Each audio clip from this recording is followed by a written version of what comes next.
The Cubs were swinging the bats early and often last night, much to the delight of the fans and Jeff Samardzija, who went the distance. Tonight, Chris Russin hopes he receives the same run support.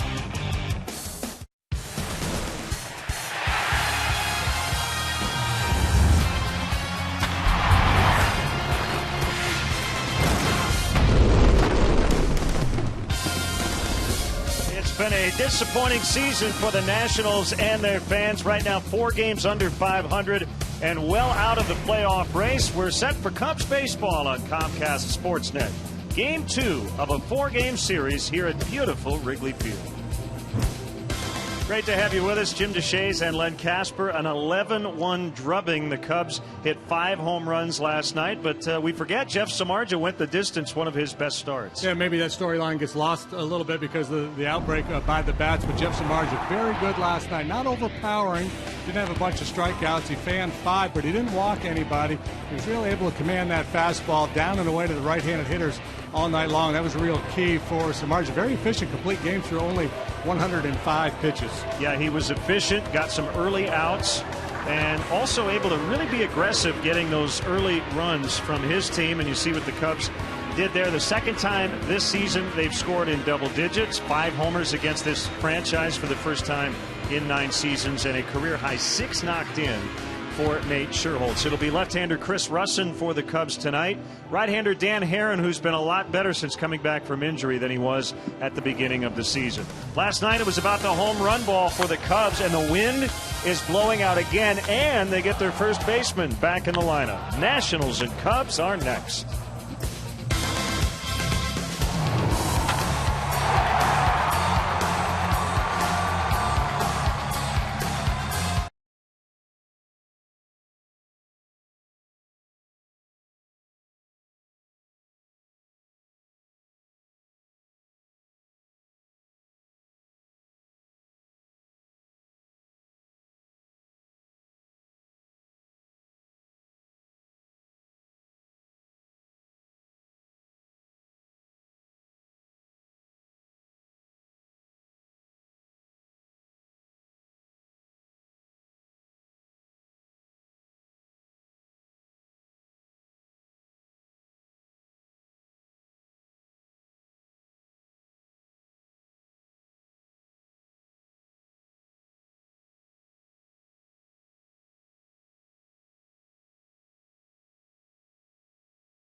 Area and Northwest Indiana Lexus dealer who invites you to test drive a Lexus today.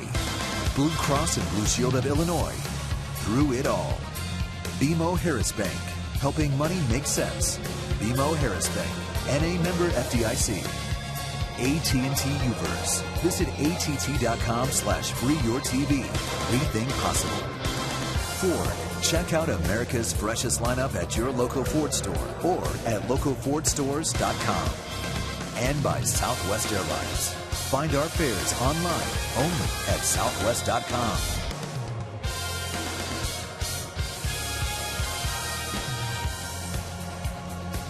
Welcome back to Wrigley Field. Nationals and Cubs, and we welcome those watching on the American Forces Network. Great to have you with us tonight. And also, great to have with us here at the ballpark Chief Hospital Corpsman James Schumacher, an Illinois native, senior enlisted advisor of the Federal Health Care Center in North Chicago, has participated in Operation Rapid Cheetah, Kosovo, Iraqi freedom, and enduring freedom. We've got suspension news. Former Cub starter Ryan Dempster, who threw at and eventually hit A-Rod the other night. He gets a 5-game suspension and an undisclosed fine. Yeah, well, clearly his intent was to hit A-Rod, and he ultimately got him. So he'll serve a 5-game suspension. No idea what the fine is. I guess that's the precedent. Throwing out a guy 5 games. Some would argue it should be more severe for a starting pitcher. And also news involving Steven Strasburg, who will start on a Thursday afternoon. He will not be suspended, nor will his manager, after he got ejected on a Saturday night in Atlanta. More on that when Dan Herron takes the mound, but it's left-hander Chris Russin for the Cubs, and a stock bullpen tonight after Jeff Samardzija went the distance. Russin will face this Nationals Southwest starting lineup. Lots of changes now against the lefty. Bryce Harper is going to lead off tonight. He had 2 hits in his first career Wrigley Field game last night. Ian Desmond moves up and hits second. Ryan Zimmerman will bat third. Jason Worth cleans up. The catcher Wilson Ramos homered last night. He's in the 5th spot. Tyler Moore is at first. Anthony Rendon at second. Former Cub Scott Hairston gets a start in left, with Herron the pitcher batting 9th. And the Cubs defensively this evening. Welcome back Brian Bogusevic to left field. Junior Lake's in center. Last night's hero Nate Schierholtz, one of them anyway, is in right field. Another one at third base, Donnie Murphy. He had 2 bombs last night. Castro Barney in the middle. Anthony Rizzo back at first tonight. Wellington Castillo behind the plate for our Lexus Pursuing Perfection starting pitcher. It's left-hander Chris Russin. 2-2 with a 3.06. Hard luck loser last time out against the Reds. He worked 6 innings, allowed just 2 runs on 3 hits, but the Cubs got beat 5-0. UCLA graduate in his 15th year in the big leagues, Bill Miller gets the plate. Mike Winters, the crew chief, at first. Tim Timmons is at second. Laz Diaz over at third. Chris Russin has faced this national club once before. It was last year, last September, and it was not pretty. He lasted 1 inning, allowed 8 hits, 5 runs. But that was then, and this is now. He's throwing the ball well. Challenge tonight, keep the ball down, keep it on the ground. Wind blowing out. Fly balls could prove to be very problematic for the starting pitchers.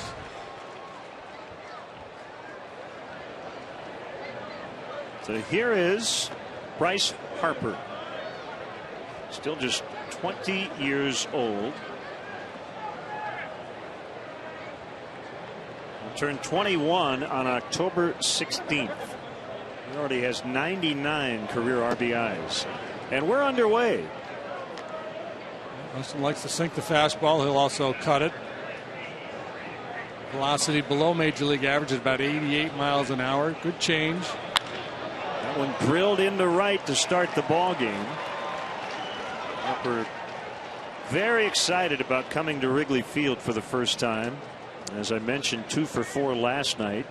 Only played 1 game in that series in Washington in May. Remember, he had the ingrown toenail removed. Oh yeah, I've forgotten all about that. Well, he's the only left-handed bat in the lineup tonight for the Washington Nationals. Area major league worst at .222 in terms of team batting average against southpaws. So LaRoche takes a seat, Span takes a seat, Harper moves up to the top of the order. Less likely to hit the ball out of the ballpark against the lefty, so he's going to serve as the leadoff man tonight. Ian Desmond 0 for 3 in the opener, and just 3 out of his last 26. Double play ball. Barney had to wait for Castro, and what happened? Not sure. Did Starlin lose his grip? Thankfully he's not hurt. I don't know if he tripped or something, but that was odd. Well, he had a long way to go. That was tailor-made. He had a long way to go to get to the bag, so Barney had to wait, but a little bobble. Yeah, I think just in the transfer from glove to throwing hand was not clean. He's got a little sloppy there. Right there. Well, at that point, a very good reason not to throw it. So here's Ryan Zimmerman.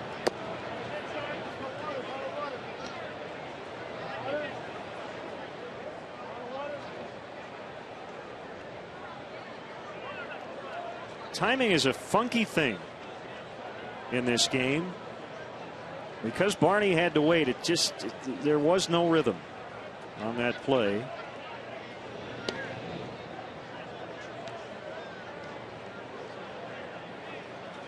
And in the the Cubs, they'd rather defend the hitter's tendency than necessarily play for the double play ball. So Castro was shaded a little bit towards the hole, so he had a longer way to travel than normal. Still, his play still should have been made.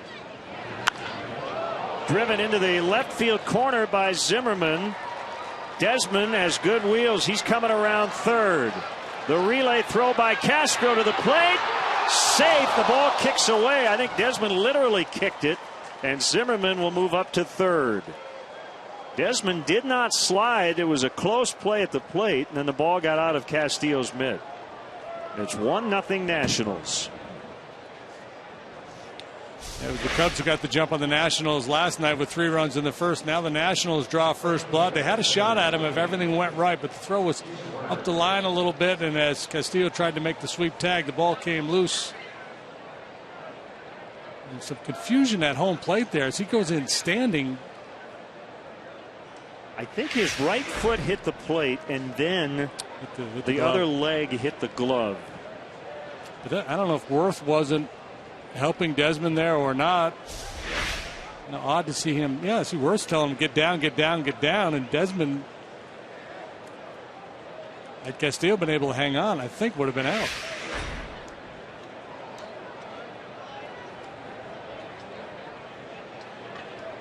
Here's Worth. The error charged to Castillo, allowing Zimmerman to get to third. Watch the right foot. Safe tag. Yeah. I think he was safe. Yeah, it was the left leg. They got the glove. Still should have slid. As Dizzy Dean would have said, slud. Should have slud. You got to slud, son. Infield in against Worth, who takes ball 1. Cubs cooled him off at least for a night. 0 for 4 in the opener. He had a 10-game hitting streak during which he hit .487. And he leads the majors since July 1st, batting a robust .404.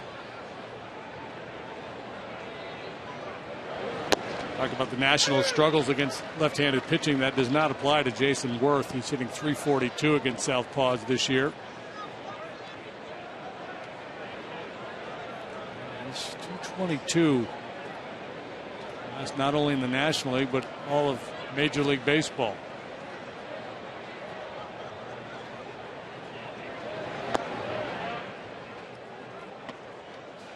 One more angle on that close play at the plate.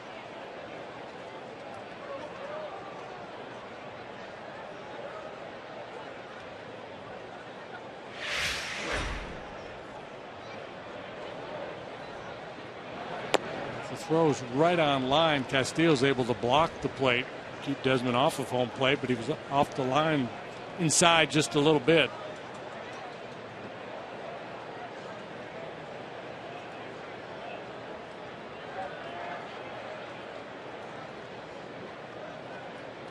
The 3-1, ball 4.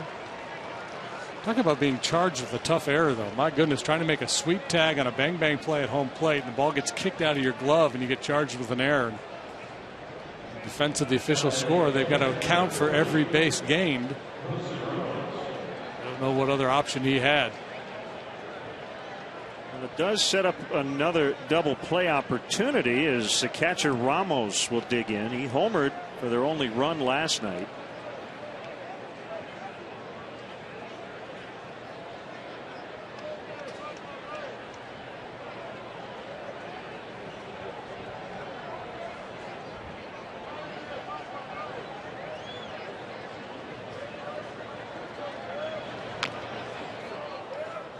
Fouled at the plate. Going back to what you talked about, the Cubs don't believe in typical double play depth, but the one thing they'll do, like on the pull side here, you notice Castro's, and basically his normal position and will probably back up even a half a step or more. Barney can cheat a little bit towards second, with the idea that if Ramos hits a ground ball, it'll probably be to the left side. Yeah, they might play Barney there on Ramos regardless of the, situation. Obviously, Desmond is a pull ground ball hitter too. Well, see if they can go around the horn. They do. So a couple of shots at a double play. They turn the second one. The Nationals get a run, however, and the Cubs are coming up.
Cubs Southwest starting lineup, 11 runs, 5 homers last night, and the Cubs now have hit 80 at Wrigley Field. Junior Lake starts at Darwin Barney batting second. Anthony Rizzo under the weather, did not play last night. Sherholtz with that big night. Same for Donnie Murphy. He hit 2 homers.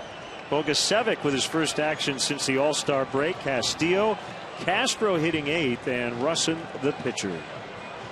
Welcome back, Scott Hairston. He's in left field for the Nationals tonight. Bryce Harper center, Jason Worth and right. Zimmerman, Desmond, Rendon, Moore on the infield. Wilson Ramos behind the plate for Alexis starting pitcher. And it's veteran Dan Herron.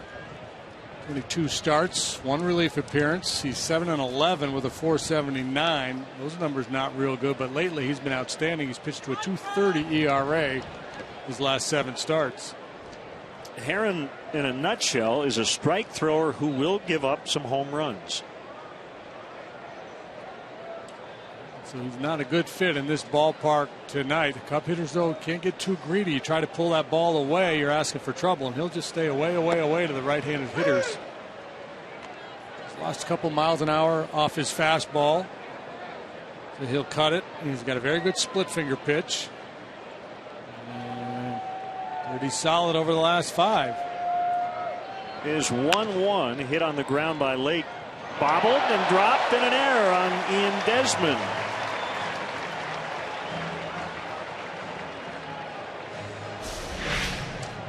About as routine as you can get. He just clanks it. 15th error he's made.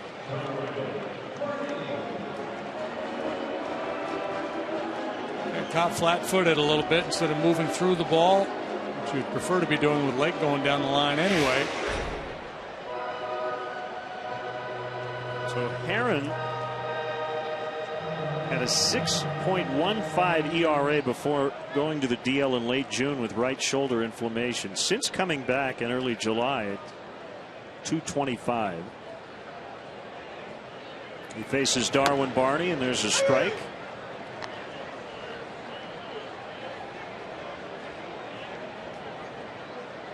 Aaron's been a very dependable guy over the years. He has not had success here at Wrigley. Bunted foul. There was a point over the winter at which Herron thought he might be coming to Chicago in a trade for Carlos Marmol. That's when he was still with the Angels, but obviously that deal fell through. Nobody really knows why, although there was some speculation the Cubs were nervous about his previous hip and back issues. Eventually signed a one-year deal with the Nationals at the winter meetings. 1 year, $13 million deals. The Nationals were looking for one more piece in that outstanding rotation as they were in go-for-it mode this offseason. Understandably, they won 98 games last year, more than anybody in baseball. He has beaten the Cubs once. That was in 2009 in Arizona. And as a Diamondback, he went the distance, gave up 2 runs on 3 hits and struck out 10.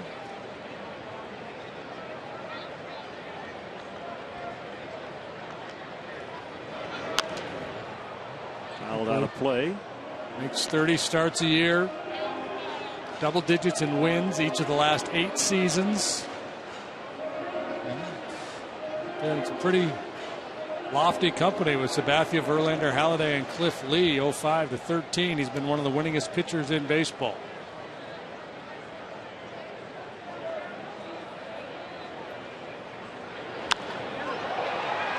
Line to left. And it's caught by Hairston. Interesting that Scott's playing left here with the Nationals, but was in a platoon in right with Nate Scherholtz here as a Cub.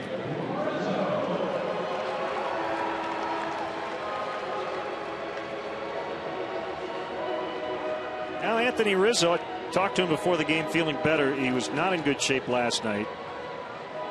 He said he had the ball game on and he heard us talking about the wind blowing out. He thought, why did I have to feel bad tonight? Because the wind hasn't blown out that much. But it probably will the last 3 days here of the series. Swing and a miss. Lake was running and he's safe. And he got a huge jump. The Steelers 8 out of 8 against Dan Herron this year. Pretty slow to home plate.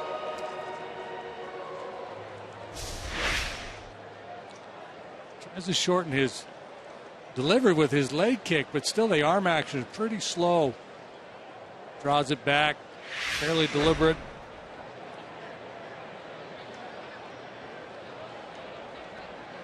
The 0-1 in the dirt. 1 ball, 1 strike. As you can imagine, Anthony was not too thrilled to see his mentor get traded yesterday. He and David DeJesus very tight. Formed the Breakfast Club, their workout regimen. They would do every day. High in the air, way back. And let's see if the wind keeps that ball fair. It is just foul.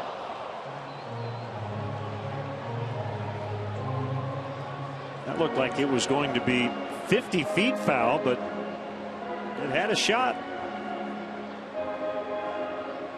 Nate Scherholtz going deep twice last night has tied Rizzo now for the club lead with 18 home runs. He just misses number 19 there. And again, with Herron, it's always a concern. 22 jacks, most in the NL.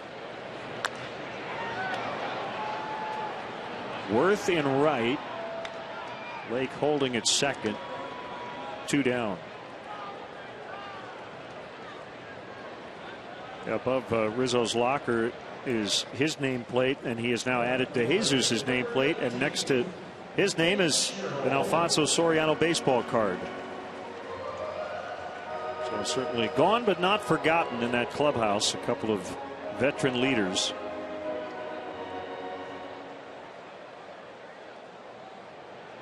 Always a challenge, especially for young players. Been around that long. It takes a while, but then you get used to kind of the comings and goings of a Major League Baseball team, especially one in a transition like the Cubs. That gets away from the catcher Ramos. Lake advances to third. So the Cubs have a runner at third without a hit, an error, a steal, and a wild pitch. Well, actually hit the foot of Bill Miller. Almost looked like he was set up for a pitch away. Understand why the Nationals would try to pitch Sherholtz in tonight with the night he had last night.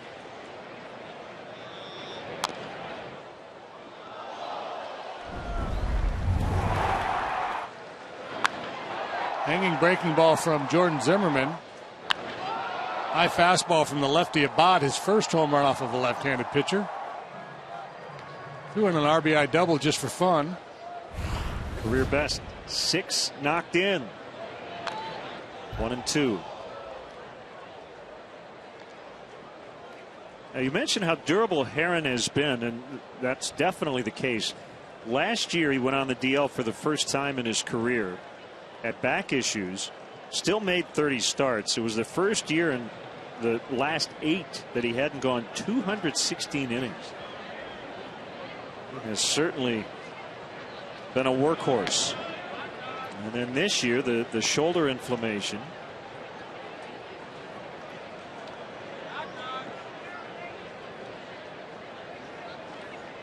Played collegiately at Pepperdine, went there initially as a position player. They needed pitchers, threw him on the mound, and he was an outstanding two-way player in college. Cardinals made him a first-round pick.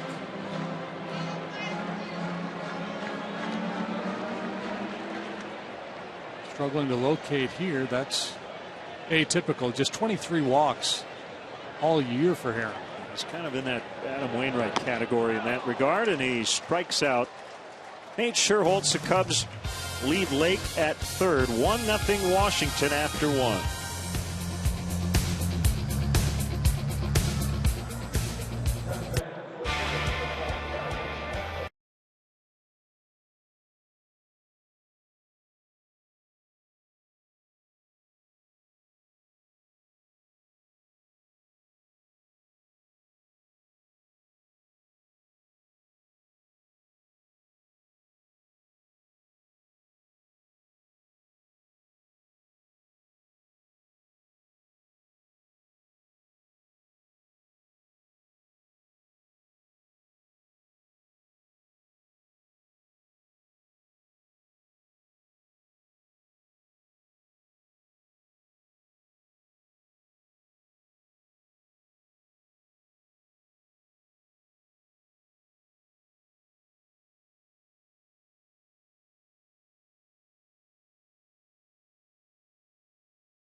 iPhone, iPad, Android, and BlackBerry 10. At Bat delivers Cubs baseball with live audio, pitch tracking, stats, highlights, and more. Text At Bat to 31826 or visit Cubs.com for details.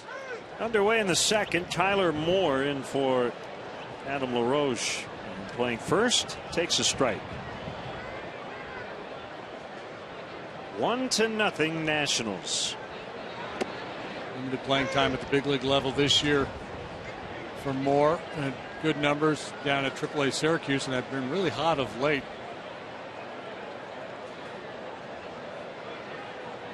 Very good power numbers coming up through their system.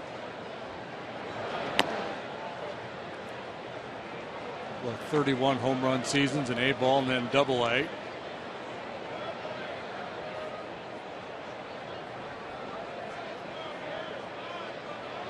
Russins 1-2, lined into center. Leadoff man on for the second straight inning to start the ball game. I want to give a shout out. Happy birthday wish. Number 1, Aubrey Doty. Aubrey's mom, Erin, former human resources employee for the Cubs. We hope the Dotys are doing well. Here's Rendon, the second baseman.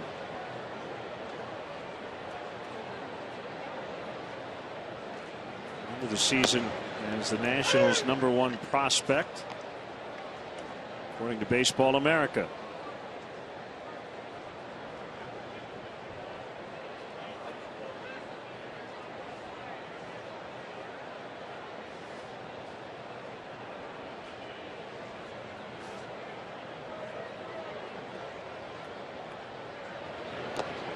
Their first round pick, 6th overall, 2011, did not play that year, signed late, and then played 43 games last year. Not a whole lot of minor league seasoning. This former college star at Rice University.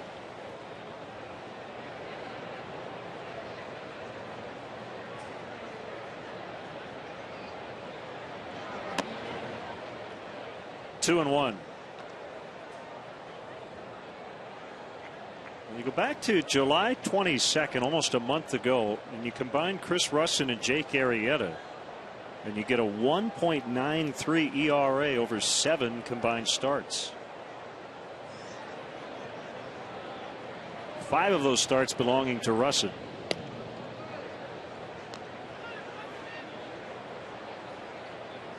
Well, he's got an opportunity to convince the decision makers here with the Cubs that he deserves a spot in the rotation next year, and he's doing a pretty good job of making his case so far.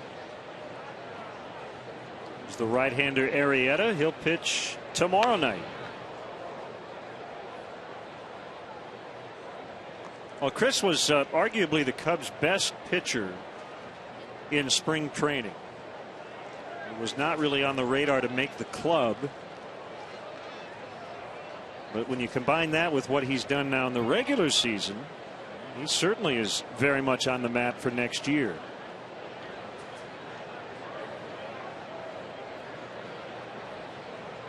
Two and two. Kick, the pitch, line foul. We just had a shot of Samardzija after a complete game win. Is that the best day of every week for a starting pitcher? The day after you go the distance? The day after you pitch well. I mean, obviously going the distance is great. You can see in the body language of a guy whether he's pitched well or not. Watch him moving around the field the next day, turn BP. 3 and 2. It used to be, and I don't know if they do it anymore, but it used to be, you had to keep the bucket out behind second base during batting practice the day after you pitched. And you can come to the ballpark and watch that guy and tell whether he pitched good or not. If he pitched good, he's out there doing, jump shots and goofing around, flipping the ball around. If he pitched poorly, he's just kind of standing there with his arms folded as the baseballs collect around his feet, and he's not putting them in the bucket. The job falls to the bat boy now, the clubhouse kids.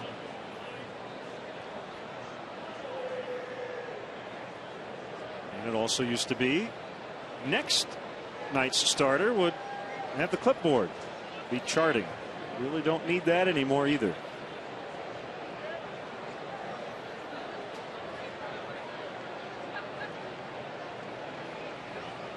Three-two runner not going, and that one hit into the right field corner. That's trouble. Moore to third. He'll be held there by Trent Jewett, the third base coach. So the Nationals kicking up their heels here at the bottom of their order. First and third, no outs. Scouts think this kid's going to stick around and be a very good hitter for a very long time in the big leagues. Great balance in the box. Look at the head down, taking that backdoor breaking ball the other way with authority. Trent Jewett had no choice but to stop Tyler Moore. Moore was in breakdown mode as he approached third base. Probably what Trent was going to do anyway with nobody out. So single double to start the inning. Rizzo even with a bag, but way off the line at first. Everybody else back and on the other side of second against a pull hitter, Scott Hairston, their former teammate. And he takes ball one. Filling that same role with the Nationals that he did with the Cubs. And there against the lefty. 19th game since the trade on July 8th. He was acquired with cash and a player to be named later for a 21-year-old minor league right-hander. That is a fair ball. They'll get the out at first. Everybody holding.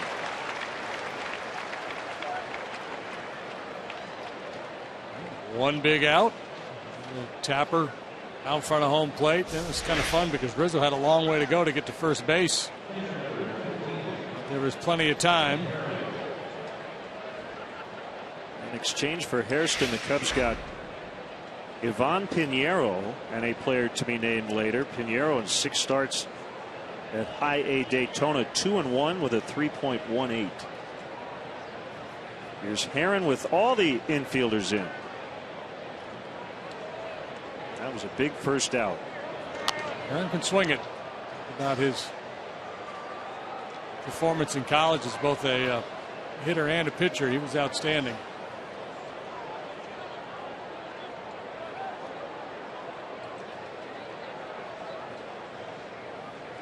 Two career home runs for Herron. A decent .220 average.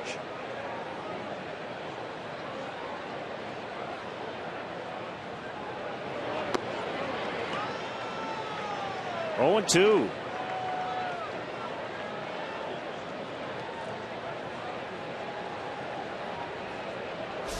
For a second there, it might be a suicide squeeze as more faked down the line.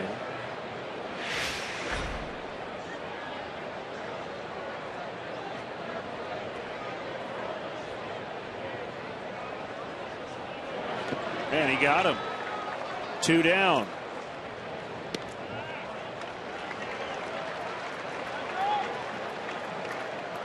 First strikeout for Russin. Not out of the woods yet. Here comes Harper.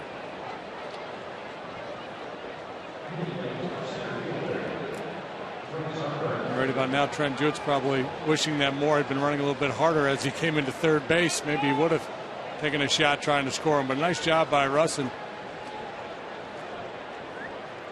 One more to get.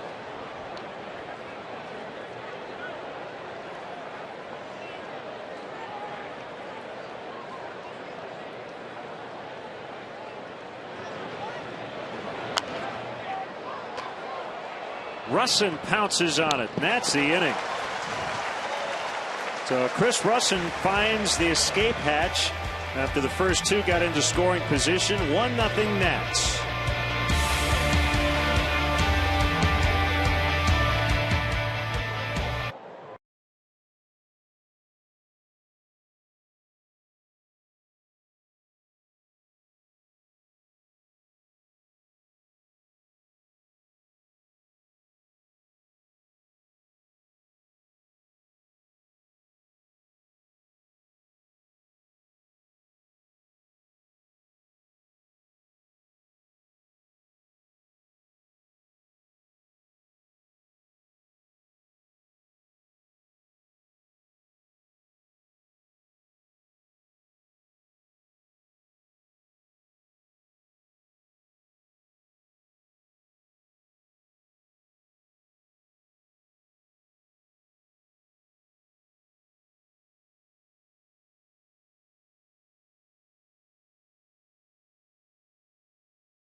The base runner at first when Rendon shot this ball into the right field corner. He was actually running better than I initially thought, but he kind of decelerates as he's heading to third base. Shouldn't be peeking back over his shoulder either. Just pick up your third base coach, and the whole key there is just go hard the whole way. Make no assumption.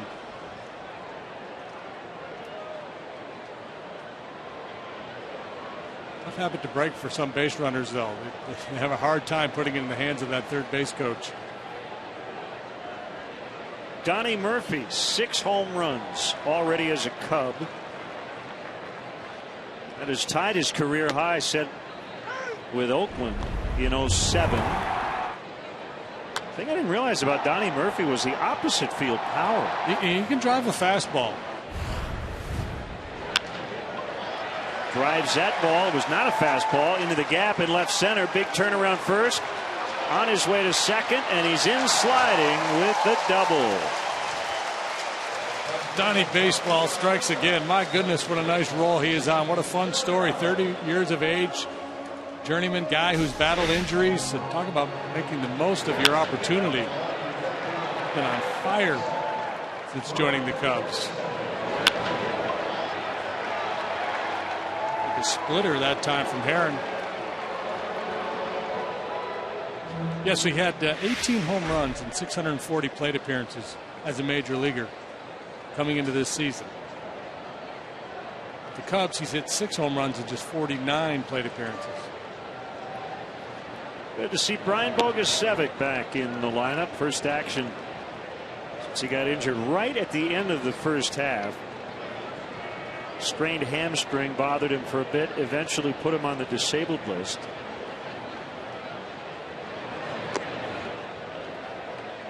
Two balls, no strikes.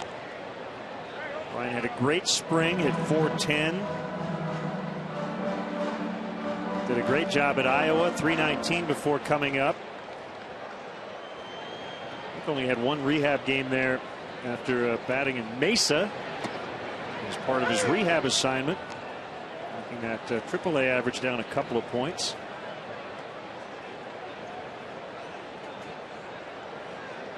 Two and one the count.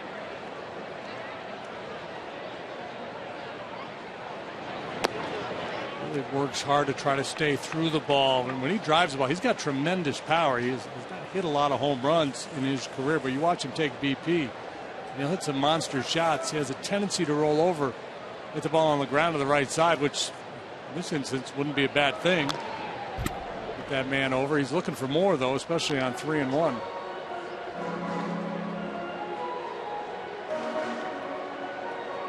Middleton Castillo on deck.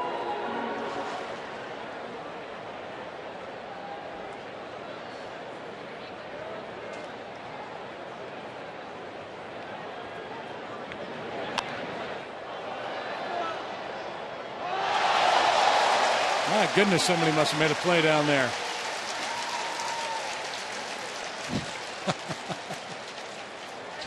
That's somebody right there.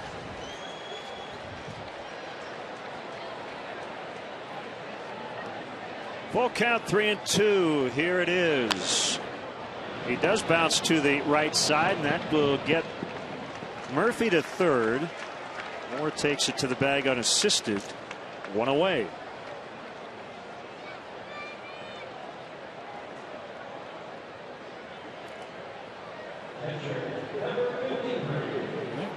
Good at bat there. Got him over. Now a chance to get him in with Castillo and Castro.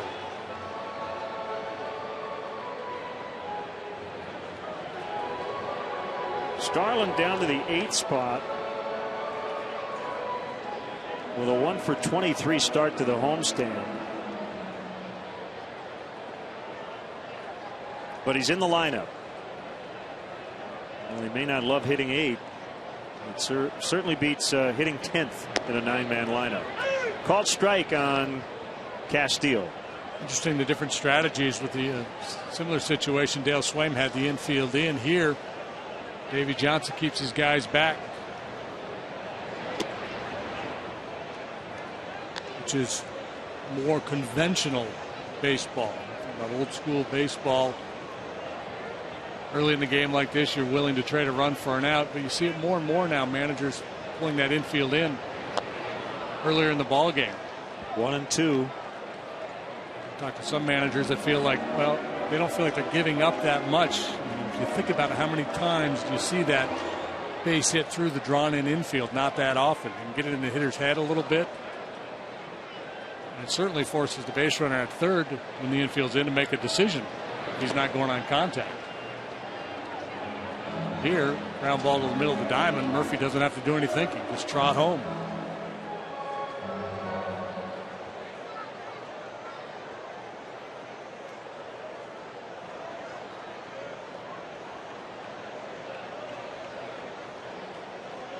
Two and two. The pitch. Rounded foul to third.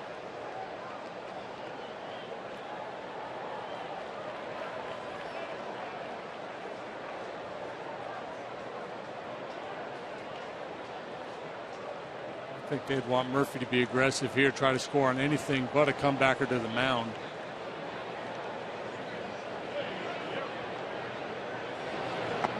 Swing and a miss. Big second out for Herron on the strikeout. He's just not going to give in. He's so tough because he doesn't walk people, but it's not like he's just channeling fastballs over the heart of the plate. This is an outstanding split finger pitch, perfectly placed. Finish off Castillo, a situation where you really needed contact. He wasn't able to get it.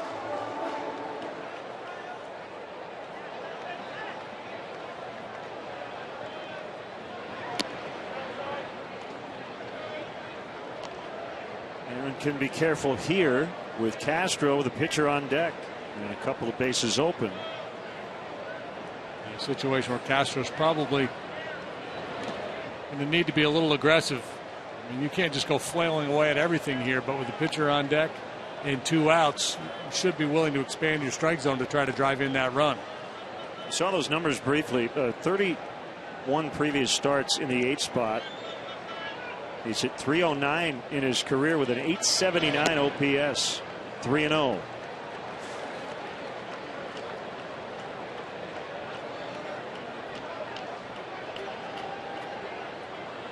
I turn him loose here. My guess is that Herron's not going to give in, even on 3-0 with the pitcher coming next. Cutter looked like the same pitch he just threw for ball 3.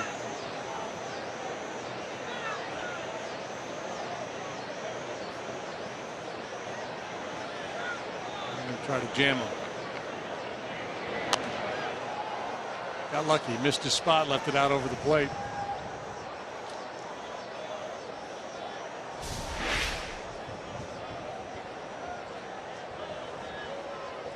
In a lot of ways, Castro's not a bad fit in the 8 hole because of his ability to hit pitches out of the strike zone. The 3-2, a fly ball to right, and this will get Herron out of the inning. Worth makes a catch. The Cubs have stranded a runner at third in each of the first 2 frames. It's 1-0 Washington.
Don't miss your chance to complete your Topps baseball card set on Friday, August 30th. Phillies are in town. Oh, Ryan Sandberg, that'll be fun. 1:20 start time. First 10,000 fans will receive the fourth and final set of the exclusive limited edition Topps baseball card. For more information or to purchase tickets, visit Cubs.com. You might get a Ryan Sandberg card in your pack if you're lucky. He's the manager of the Phillies now. He is. They've won 2 in a row after losing 2 straight. Trailing tonight 5-3 to the Rockies in the 6th. Desmond reached on a fielder's choice and scored the only run to date in the opening inning.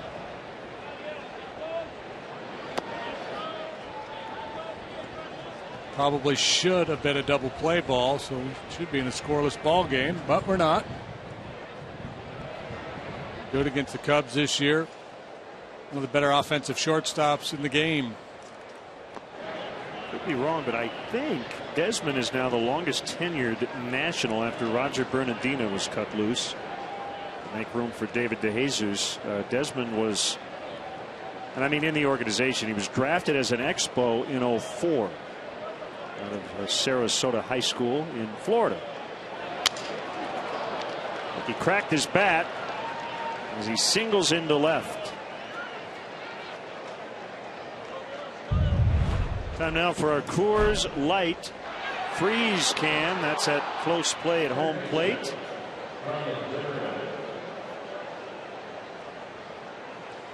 Just ahead of the tag, the ball kicked loose anyway. See Wellington grabbing that left wrist. Keep an eye on that, see if that affects his swing throughout the game. Punched out last time.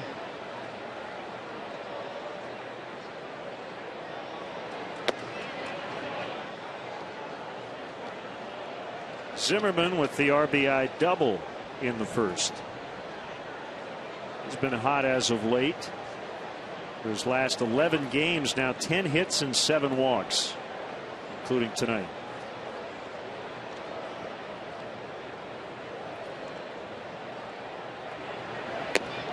Couldn't hold up.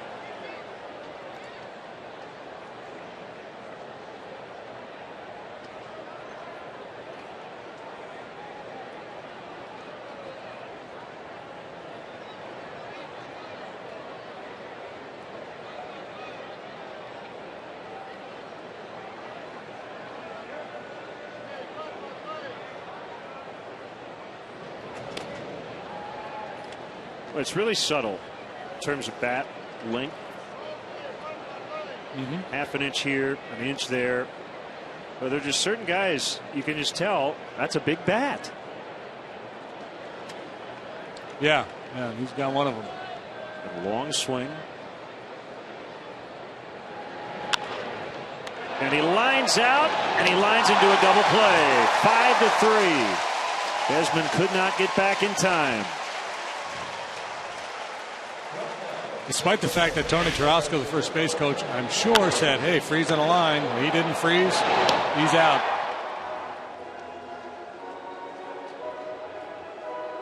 Took a couple of steps towards second, and it cost him. Good play by Murphy. He gives up a single and a rocket, and he's got 2 outs and nobody on. It's a beautiful thing.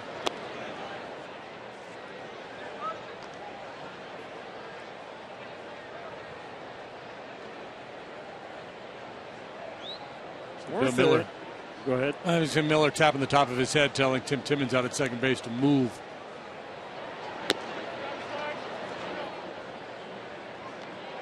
So it worth ask? Yeah.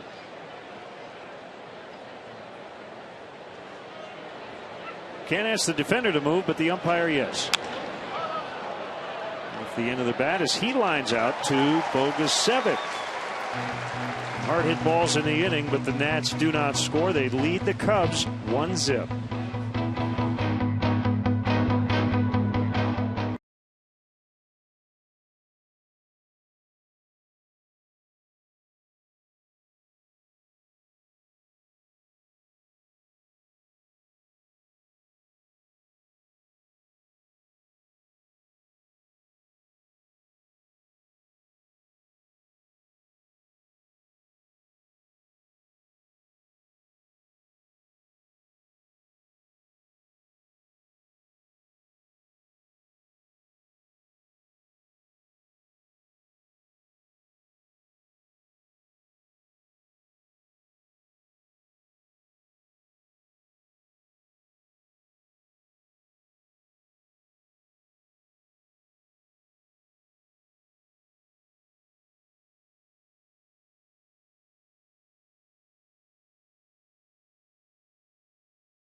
Snuggery in Elmhurst and watch the Northsiders battle San Diego. It's a Coors Light baseball viewing party with great drink specials and more. Come to the Snuggery in Elmhurst Friday night at 9.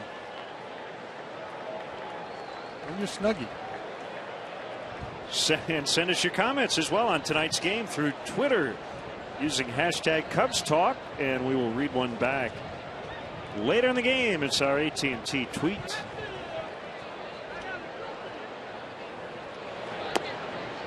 Pitcher Chris Russin looks at a strike.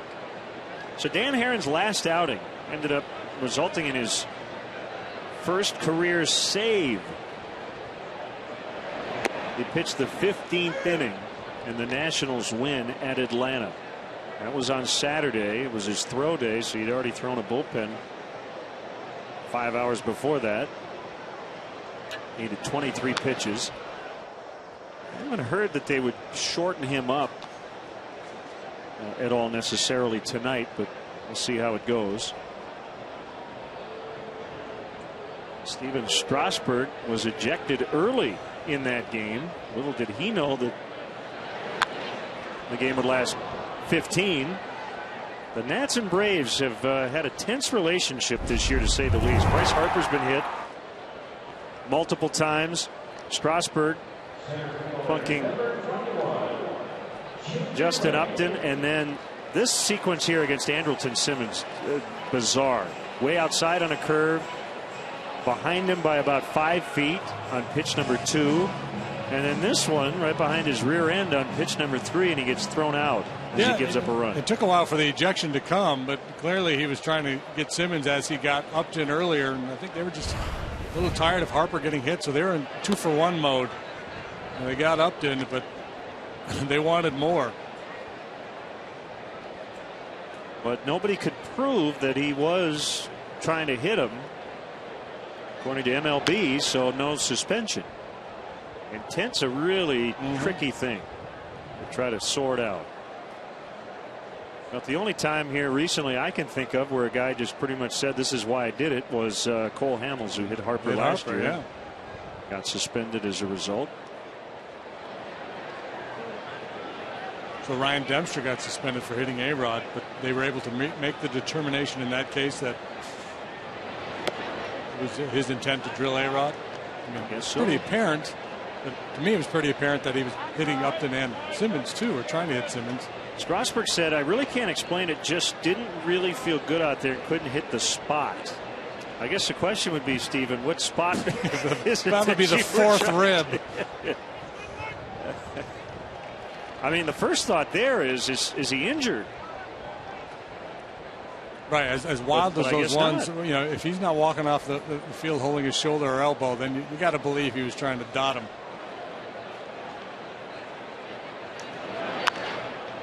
And I love the latest stuff on the Dempster beating of A-Rod now. A writer from Ottawa, I believe, said that texted or tweeted at some point that Dempster had told him a while back that he was going to hit A-Rod because A-Rod had snubbed him at a function. So in other words, it had nothing to do with the other A-Rod stuff. If they lose by a game to the Rays, it might be something. Lake on his way to second. He will slide in with a double. Well, he had a couple of those last night. He had 3 hits the day before. The more we watch this kid play, he's proven to be a very streaky, very dynamic player. He'll go through some funks, but he sure is fun. Very strong and athletic. Don't have a lot of those guys.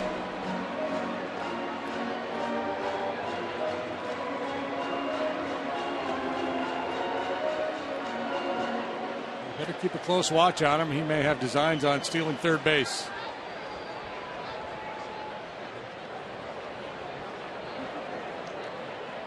Barney takes a strike on a cutter on the outside corner.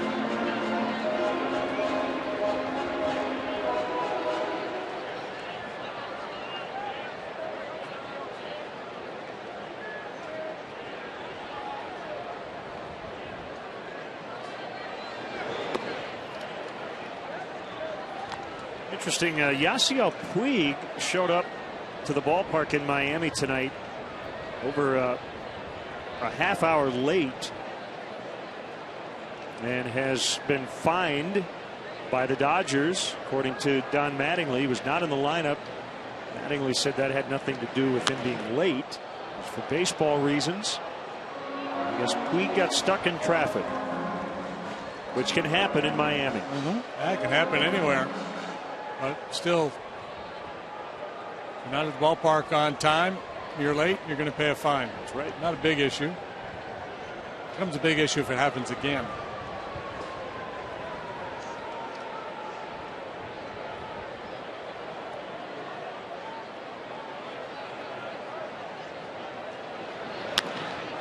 Fly ball to center. Harper drifting back. Late goes to tag, but he's going to stay there. Now Mark Saxon, who writes for ESPNLosAngeles.com, in a story today, writes, according to team sources, some Dodgers have become frustrated with Puig's fundamental lapses and inability to correct them. I guess he overthrew a cutoff man on Sunday in Philadelphia.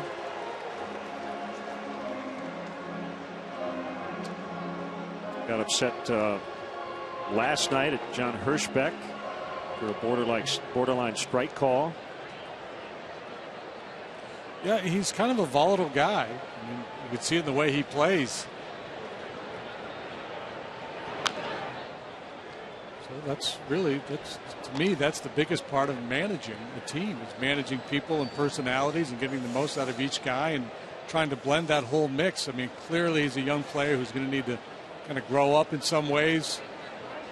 At the same time, you don't want to bury the kid. It's similar to the situation here with Starlin Castro. It's been an ongoing story for 2 or 3 years with the mental lapses and things of that nature. And as a manager, sometimes you got to jump a guy, other times you got to stroke him a little bit. In a perfect world, you have a bunch of maintenance-free players, but that's not always the case. Well, I was talking to somebody today about the mindset and the demeanor of a lot of players. Here's the 0-2. Rizzo punches that one down the left field line. Hairston coming over, the sliding grab by the former Cub to end the inning. We'll get into our conversation a little more when we come back. After 3, 1-0 Nationals.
Cool Ranch Doritos, Locos Tacos from Taco Bell. Liv Moss. Time for a shout out to the Menards grounds crew. They take wonderful care of this baseball cathedral at the corner of Clark and Addison. Beautiful night Temperatures in the low 80s as we got started. Wind blowing out. 1-0 Washington. Ramos, Moore, and Rendon against lefty Chris Russin. And the University of Kentucky product deals, and there's a foul strike.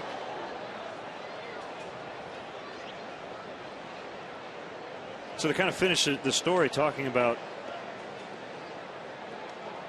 players and their mindsets. I was talking with somebody today who made a great point. He said, players, sometimes the best players are the worst evaluators of their own talent.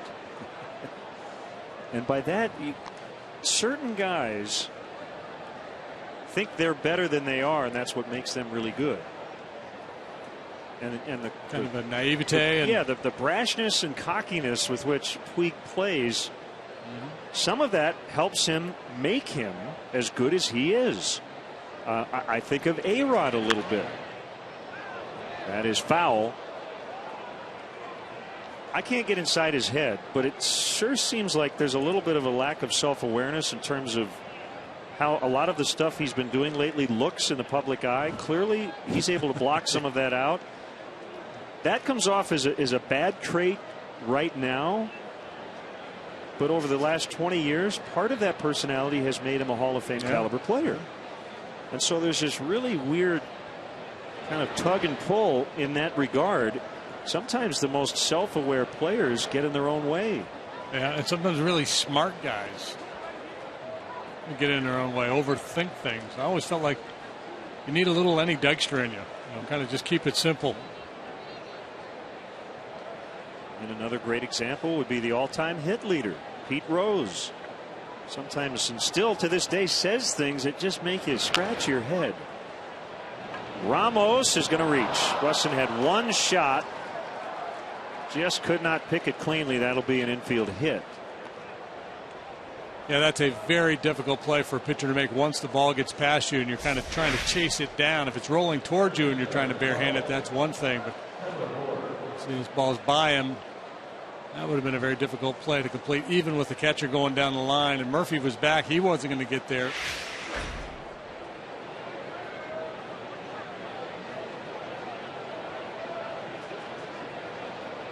Now, you don't have to name names. I don't want you to, but you had to play with some guys who personally you were not fans of theirs, but you totally respected them on a baseball field because they were so good, right? Everybody. Yeah, there were a lot of guys who had an edge that you might not want to go have lunch with, but you're glad they were on your side. Well, the Dodgers clearly are much better with Yasiel Puig in their lineup, as much as he may rub some opponents and even some teammates the wrong way. And as you said, it's Don Mattingly's big task to keep him a big part of that clubhouse chemistry. 0-2 the count on Tyler Moore. Yeah, and some clubs what they do is they'll just take an individual guy who's so good, and Barry Bonds comes to mind. And he's basically on an island. Barry's Barry was what they used to always say in San Francisco. You just let him go do his thing. He might bend some rules. He might pop off, annoy some people, and just let him go do his thing. He's going to hit 50 home runs for us. Moore strikes out. We'll need to throw to first with that base occupied.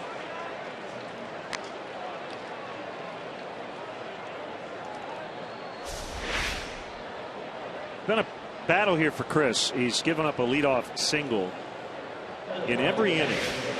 Some of the outs have been hit very hard. These are the testers nights like this. Can you hang in there? That's the irony of that base hit by Ramos. That little slow roller goes for a knock, and the last two batters in the third hit rockets for outs.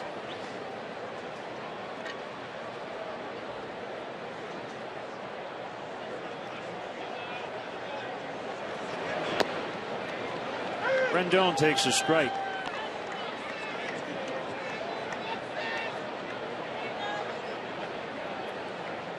Rendon went the other way with a backdoor breaking pitch last time up. You'd love to try to get him to roll over on a sinker and get a double play, but he's shown the willingness and the ability to go the other way.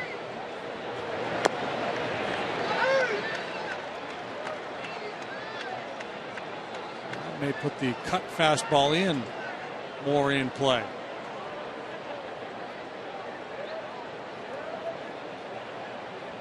Oh, 0-2.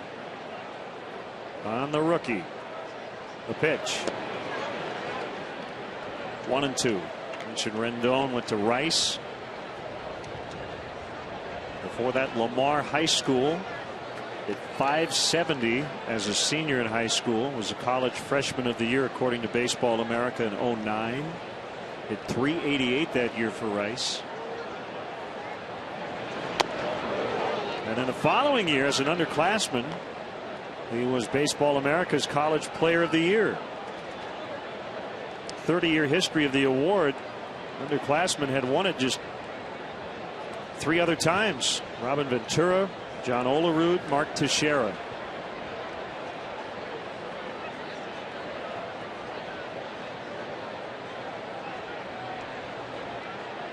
Kick the 2-2. Ground ball. It'll be picked by Castro, and they'll only get one. Barney would not have had a play on Rendon.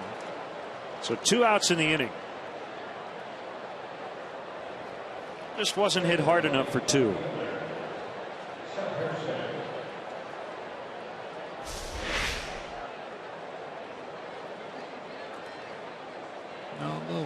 What, 3 bouncer out there to Castro. Fairly long feed to Barney.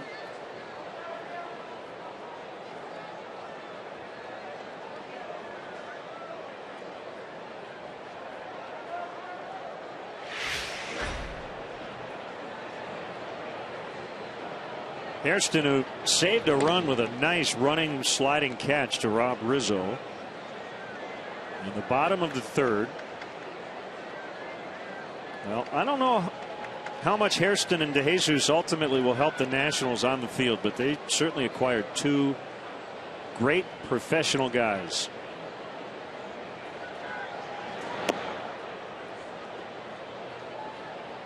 Yeah, kind of the types of guys you love to add to your club as role players. Guys who understand they're maybe not going to play every day, but good professional approach.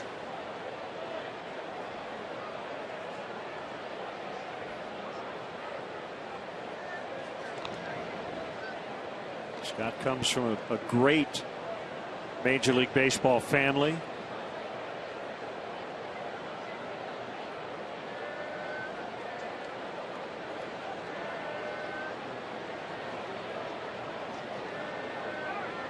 They've got Rendon picked off. The tag applied by Barney, and that's the inning. 1-3-4. And that'll take us to the home half of the 4th. 1-0 Nationals.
School year right around the corner, but still time to bring the family out and enjoy a game here in beautiful Wrigley Field. Tickets are available for the final 2 games against the Nationals. Don't miss your chance to come out this season. For tickets, visit Cubs.com. But our Avis slow motion replay, Dan Herron, split finger pitch, always been a big weapon for him. He's got 2 strikeouts tonight, both coming on that splitter. He got Schierholtz out in front of one. And Wellington Castillo, great look at it there. Dive bomber for a swing and a miss. And he's one of those guys that has the ability to manipulate that pitch and get it to run both east and west.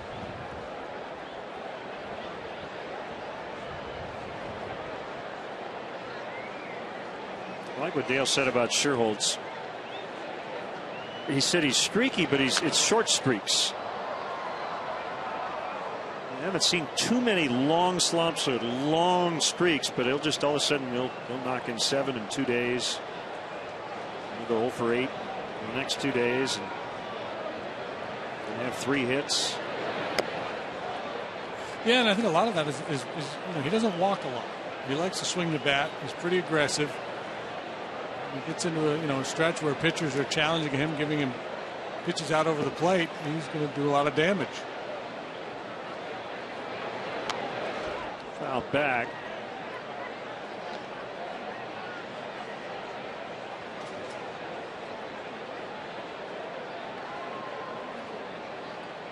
James Rowson, the Cubs hitting coach.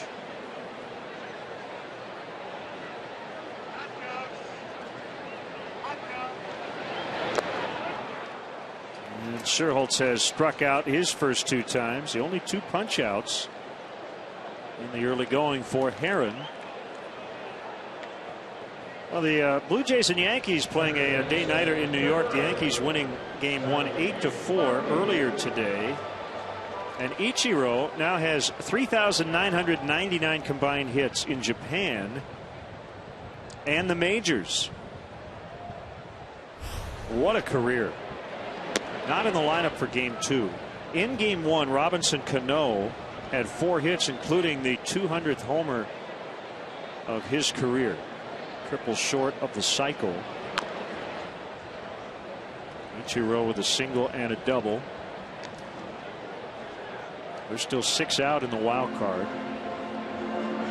They trail 2-1. Mark Burley on the mound for the Blue Jays in the bottom of the 7th. In game 2.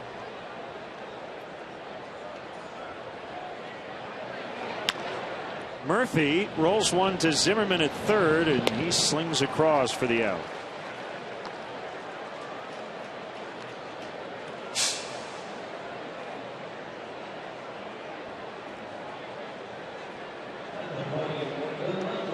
Last night the Cubs faced one of the best pitchers in the league in Jordan Zimmerman, and they knocked him around pretty good. Tonight they're facing a pitcher who's been really hot of late in Dan Herron, and they have not been able to solve him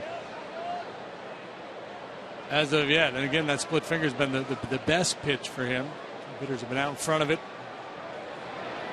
And a little hesitation at the top of his delivery too. I'd imagine it could be a little difficult to time. Appears to come to a complete stop.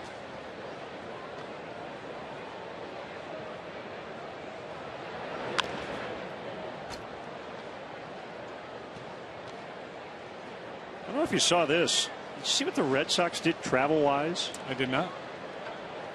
So they played that 4-hour plus Sunday night game against the Yankees at Fenway.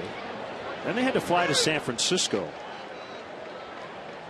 So that game ended, let's say, it started after 8 o'clock Eastern, ended 12:20 a.m., something like that. So you do the math. Bus about an hour later, get to the airport, you fly out at 2:30. You essentially get to the West Coast in the wee hours of the morning, West Coast time. Well, instead, they decided to get up early Monday morning and fly across the country and play last night. High and deep. Worth back to the warning track, and it will go. And Brian Bogusevic has tied it with his first homer as a Cub. Dan Herron shaking his head in disbelief. I believe he's blaming that one on the wind. He didn't think Bogusevic got that one very well at all, but he certainly got enough of it. Ford home run replay. Brian Bogusevic, who had 10 down at AAA, gets into this one pretty good. Talked about his power earlier. It's in there.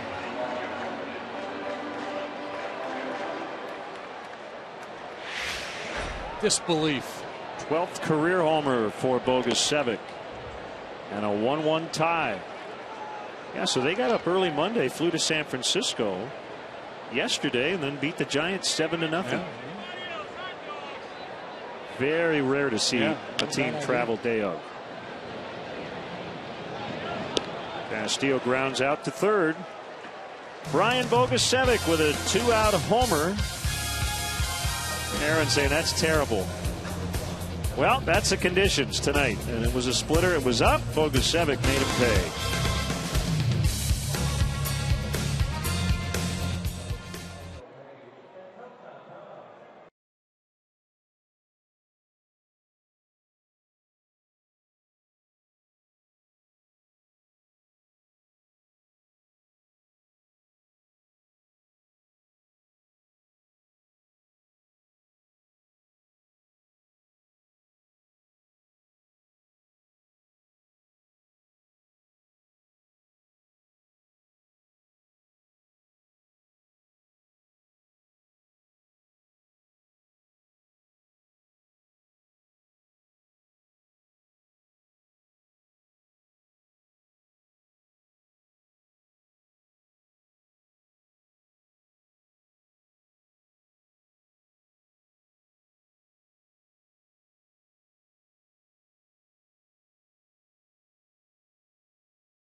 Agent Jeff Vukovich. Visit jeffvuk.com. Nationwide is on your side. A 1-1 tie here in the fifth. And so after batting practice, you had a chance to talk with Starlin Castro today. Yeah, a couple of us grabbed him as he was coming off the field, and he wasn't too happy about batting eighth. He said he doesn't like it, but he kind of understands, what Dale's trying to do. And I think for Starlin, at this point, I think it's a matter of getting back to where he was as a rookie and kind of as an all-star shortstop, of just kind of seeing the ball and hitting it. I think he's kind of been listened to a lot. There's good ideas the organization's trying to preach, but I think at this point, he needs to kind of get back to where he was a couple of years ago and just kind of relax and use these last 6 weeks as a springboard into next season. Scott Hairston was at the plate when Rendon was picked off to end the top of the fourth. That's the thing, Patrick. Lately, it's been the defense and the, quote, lack of focus, the lapse the other day against the Cardinals. But ultimately, the reason he got $60 million was because of his offense. Exactly. The Cubs projected. It'll be Barney in the shift for the out. Of him being, a premier offensive performer at a position where it's really hard to find that. And they thought, he's only 23 now. If you project that out to when he reaches his prime, and this might be one of these years where we just kind of write it off as a learning experience. At least that's what Starlin hopes at this point. Yeah, sometimes you got to hit rock bottom, and it's the measure of a player and the measure of a man is how far you bounce after you hit bottom. And clearly, in terms of his major league career, his professional career, this is the bottom. Here's Dan Herron. You'll be happy to know, Patrick, I referred to your story earlier this year. I was reading up about Herron. When we were in Washington, you talked to him about the whole Carlos Marmol deal that never was. Yeah, we love tracking down ex-Cubs or guys that could have been Cubs. And I think there was a couple hours there where he thought he was going to spend his summer in Chicago, at least until the trade deadline. His family was actually looking forward to it, training in Arizona. And then obviously the Cubs saw something with kind of the medicals and the financials. It didn't quite work out, and the Nationals kind of have a history with Herron. And he probably, he's he's kind of struggled this year, but he seems his last, whatever, 7 or 8 starts, he's really looked like the guy who's pretty good for the Angels. He bounces out. 2 away, and it'll bring up Bryce Harper. Loved his quotes, and we talked last night about Harper. Pretty excited to be here at Wrigley. Got to give a 20-year-old a lot of credit. I mean, a lot of 20-year-olds, they don't care about history or any of this stuff, but he gets it. A lot of Nationals people are saying, you know, he took 2 years to get that GED in high school and kind of jump his draft class, and that shows you kind of the focus and drive and intelligence that he has. And in talking to him, it wasn't anything like kind of the, I guess, the perception that's out there of him with the eye black and, you know, the mohawk and kind of stuff like that. And you saw it last year when the Cubs loved the way this guy plays. You know, that was something Alfonso Soriano said last year after that, you know, almost bench clearing ball, that he loves the way he runs into walls and sprints around the bases. See his career numbers, 99 knocked in, not even 21 years old yet.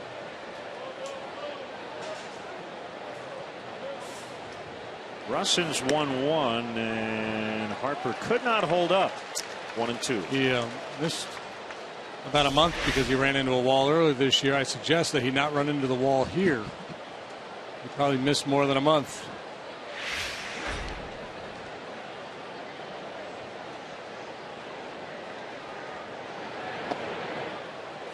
Going away, 2-2.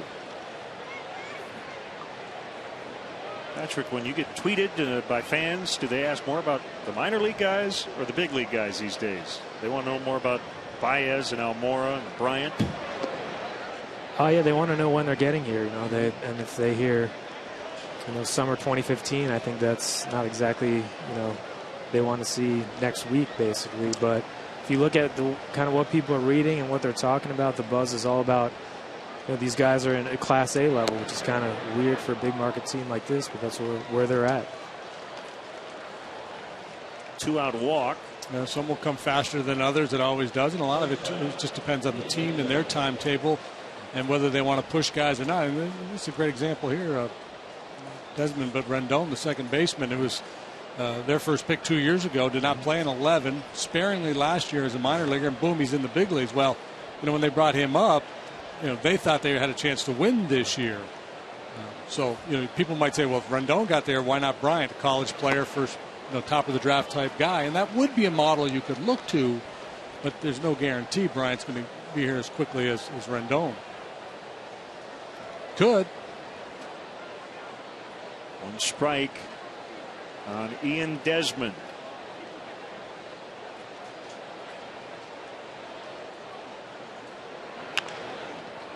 On a hop, Donnie Murphy will take the short throw to Darwin Barney. Patrick Mooney, our Cubs insider. Always a pleasure. 1-1 in the 5th.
Manitoba's Mobile Club by texting Q to 50500 to receive free chips and queso.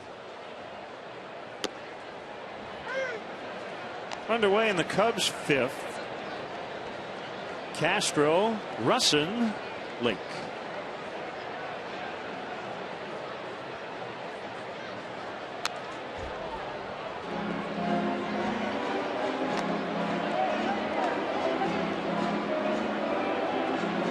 Grand slam for Paul Goldschmidt, first National League player to drive in 100 this year. Arizona, that gave them a 5-0 lead at Cincinnati. The Reds came back with 2 in the bottom of the 8th, so 5-2 as they go to the 9th. Castro strikes out.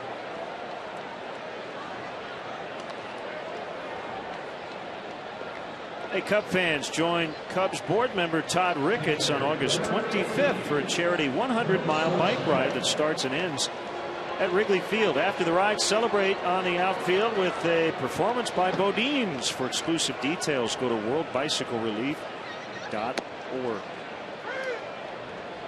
4 strikeouts for Herron.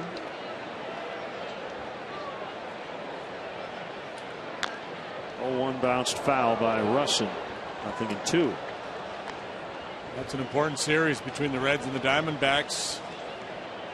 D-backs trying to close ground in the wild card race. There was 6 behind Cincinnati coming into play tonight. Russin strikes out. Looks like he borrowed my swing there momentarily. Recognize that approach. Well, what do you know about herons? Not Dan's family, but the bird. Oh, there's blue heron. Yeah. That's one of 64. 64? Recognized species. An egret is a heron. About all I got for you. Would the blue heron be the most prestigious of the heron family? I don't know the answer to that. Used to see a lot of herons when I lived in South Florida. I went to spring training with the Phillies one year, and there was a heron that was kind of hung out by our condos, and he would walk right into your condo, and we could feed him with ground beef. Harold the heron. Harold the heron, yeah. I like it.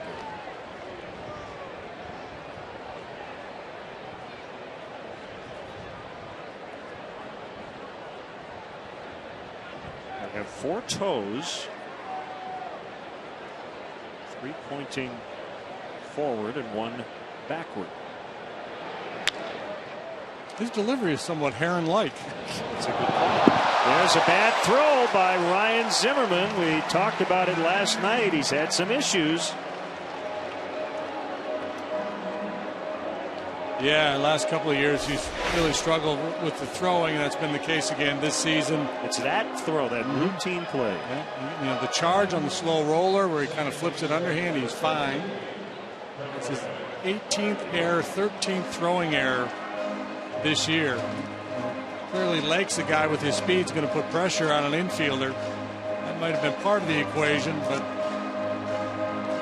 something going on mentally with Ryan Zimmerman.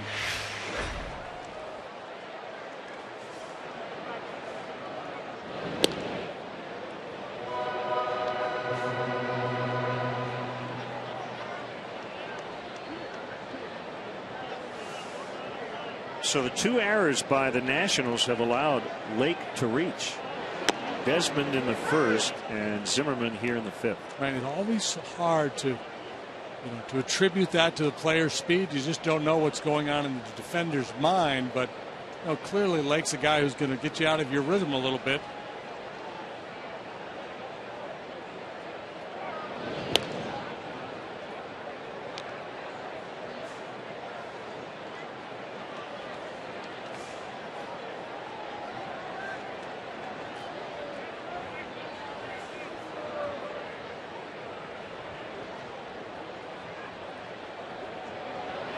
Swing and a miss. 0-2. We talk a lot about team speed, and obviously it manifests itself in a lot of different ways, stolen bases being the most obvious, but going first to third on base hits, scoring from first on doubles.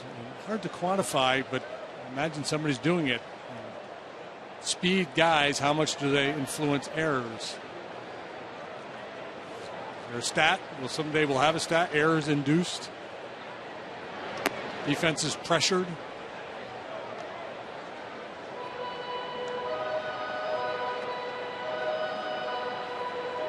Yeah, they do have the stat reached on errors. You can easily find for you the major league leaders. And will fire to first. The speed guys, right? Guys that hit the ball on the ground and run fast. Let's see. Andrelton Simmons, the major league leader, has reached on an error 12 times. Only one in double digits. Aoki, Cano, Trout, Bruce, Hosmer on the list. That one punched out into right center. Cubs taking advantage of the error. They have him at the corners now after the Barney hit.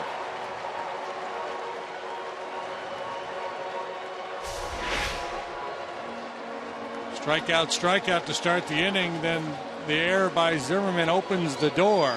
Barney, little chip shot into right. Big chance for Anthony Rizzo. Just 2 out of 22 now on this homestand. That's the way you like to see a guy steam into third base. Make no assumptions.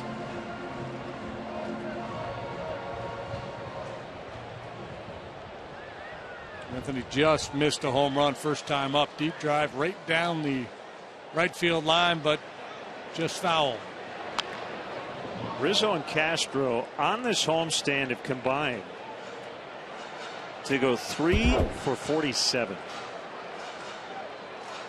Our AT&T UVerse Multiview. All this happening because of a throwing error by Ryan Zimmerman.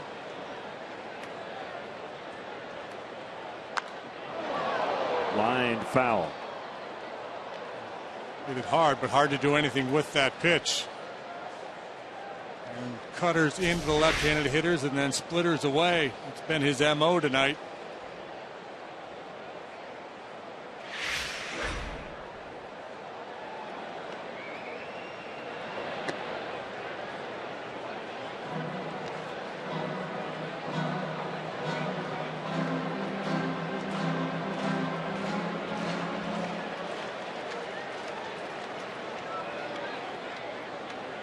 A 1-1 tie here in the fifth. 2-2.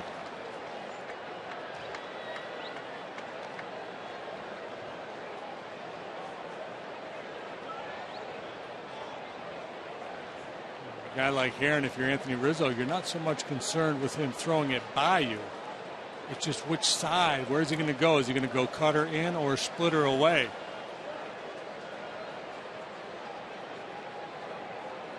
Like playing roulette, you know, you put a few chips on this number, a few chips on this number. Where are you going to put your most chips, in or away? Called strike 3 in on a fastball. And Heron escapes an error and a single with 2 outs. But he freezes Rizzo, and we're still tied after 5.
series, The Foundation, Kane County Cougars. The latest episode takes you inside a late season matchup of dramatic proportions as star player Dan Vogelbach bids farewell to Kane County on his way up to the next level. Watch The Foundation, presented by The Great Escape. Online now, only on CSNChicago.com. Ryan Zimmerman takes a high strike, underway in the 6th.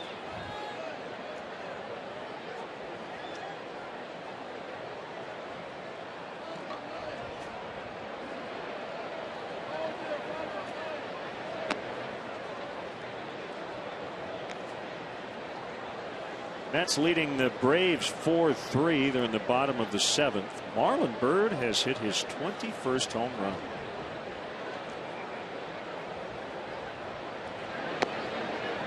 You could put him on the all-Bird team with Dan Herron. I like that. Marlins have come back to tie the Dodgers. They've gone to the 7th. It's 4-4. Actually now middle of the 7th. Marlins won last night. That ball thumped to straightaway center and deep. Lake back on it. It's off the wall. Zimmerman will have a double.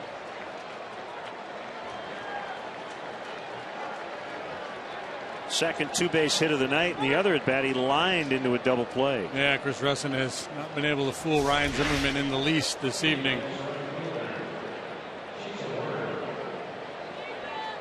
Off the wall, kicks off Lake's body.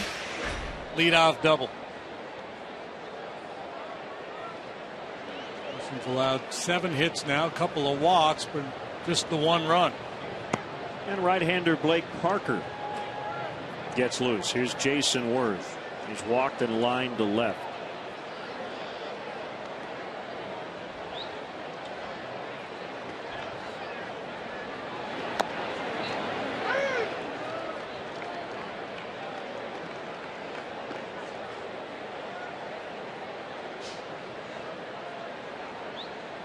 Worth got a 7-year deal worth $126 million prior to 2011. The year before they got really good.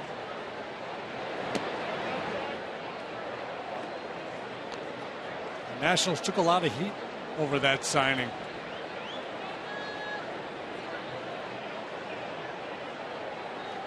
They won 59 games in back-to-back years, 08, 09, then 69 wins in 2010, 80 and 81 in Worth's first year as a National. Then last year, 98 wins to lead the majors.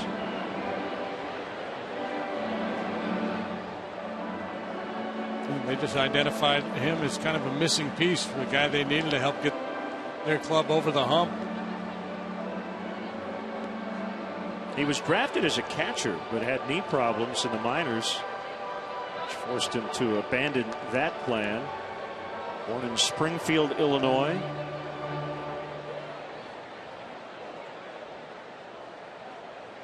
To Glenwood High School in Chatham, Illinois. Last year with Philadelphia, he had a .920 OPS. His first year in Washington, a .719. And a base hit into right. Zimmerman couldn't read it, though. He's only going to be able to advance 1. Nobody out still. Trouble for Russin here in the 6th. Yeah, certainly better safe than sorry in a situation like this. Zimmerman wanting to make sure he doesn't get doubled off. So the way I would put it with Jason Worth, until he signed this 7-year deal, I always thought he was a very underrated player. Then he gets the contract. Mm-hmm. And because of the money, you no longer say he's underrated. Probably not fair to him. He's underrated or undervalued or overvalued. That's the question. And could he duplicate those numbers in Washington that he put up in a very hitter-friendly ballpark in Philadelphia? And he was in a great lineup. Well, it happens in every sport. You're a supporting player, not considered the best player on your team. If you have really good success and then another team grabs you and pays you like the star player. His biggest issue, though, has been staying healthy. He played half a season last year and he's missed good chunk of time this year. His numbers this year were really, really good. So if they get that kind of performance out of him for the bulk of this contract, they're going to be pleased. But he's 34. 0-1 inside to Ramos.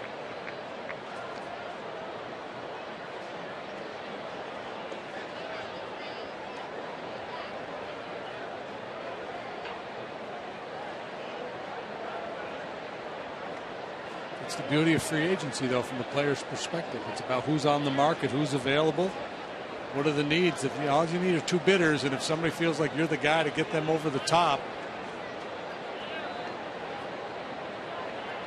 likely to overpay. Well, it's real simple.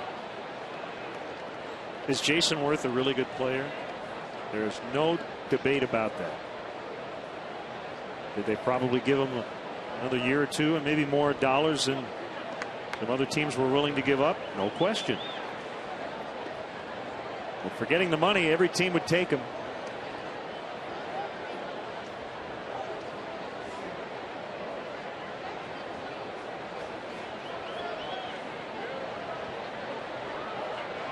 The pitch lined to Barney. Everybody back to their base. One away. Time now for our AT&T tweet of the game. Going back to the Ryan Dempster story. Question is, if a pitcher is suspended for X amount of games, is it starts or games? It's games. That's why Dempster got 5.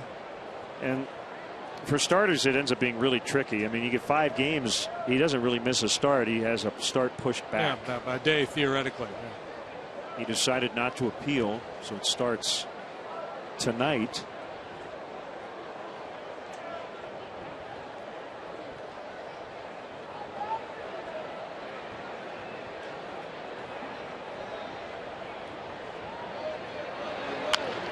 Ground ball toward the hole, backhanded by Castro, and they can't get the out at second. Now they do. Worth tripped over the bag. The Nationals take the lead. Zimmerman's scoring. It'll be an RBI on a fielder's choice for Tyler Moore. This is kind of a funky play. There's only one place for Castro to go on that second base. The short hop throw is not handled by Barney. Worth, who should have slid, gets the bag and then stumbles. They could actually rule this an infield hit because Worth got to second and then overran the base. I suppose it could be an error too. We'll see. Bob Rosenberg, the official scorer, will make that call. Moore will get an RBI. We know that.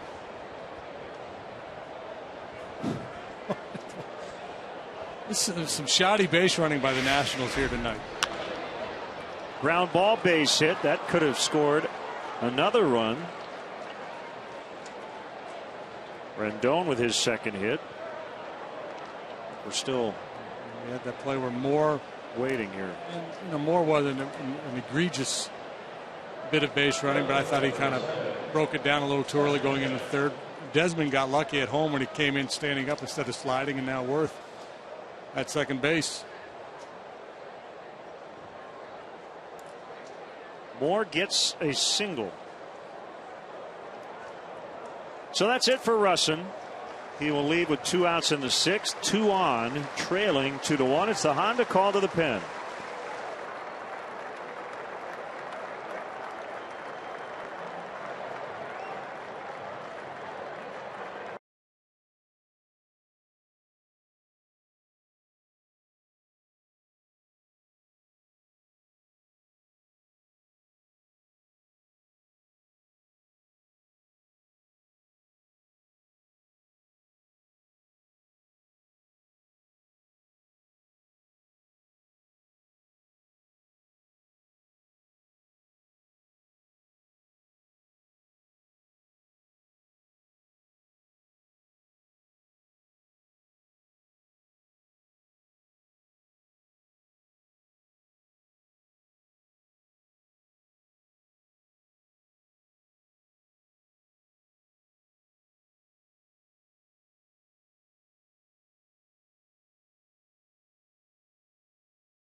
$400 airline ticket with the U.S. Bank Flex Perks Travel Rewards Visa Signature Card. Applied today at any U.S. Bank branch.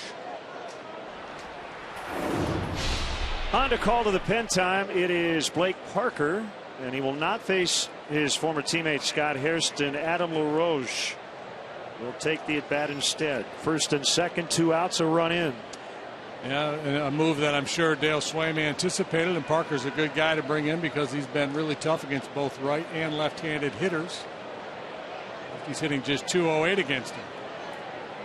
Well, LaRoche will likely stay in at first, and Moore will go to left. And the slurvy breaking ball for a called strike.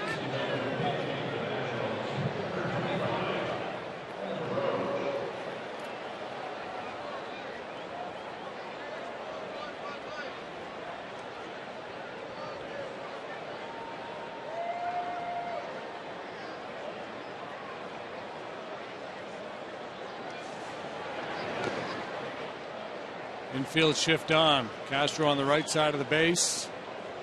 Murphy the only man on the left side of the infield.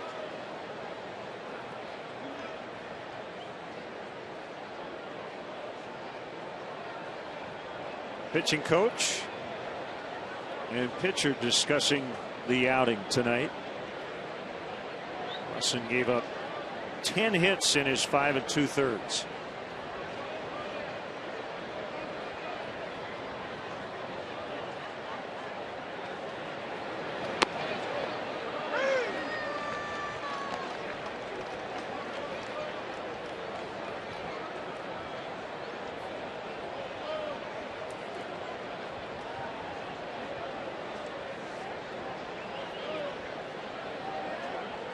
LaRoche's dad, Dave, pitched for the Cubs back in the mid-70s. Lalab.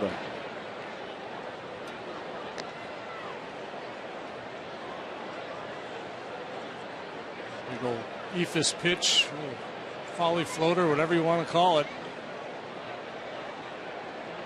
He was resourceful. 14 years in the big leagues for Dave LaRoche. Certainly helped Adam become comfortable in a major league environment, having his dad as a big leaguer.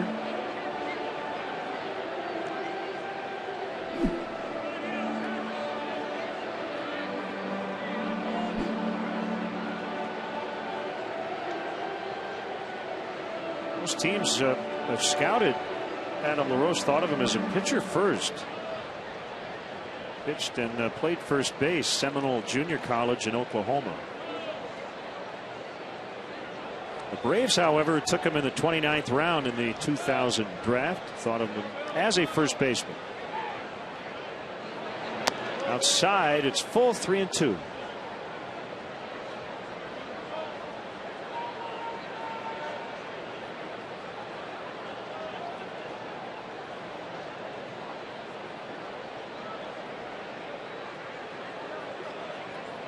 Pitch coming here, potential game-changing at-bat, just a 1-run lead right now for the Nationals.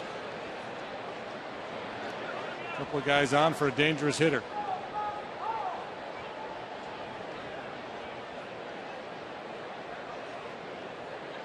Bush has only had 2 pinch hit at-bats this year.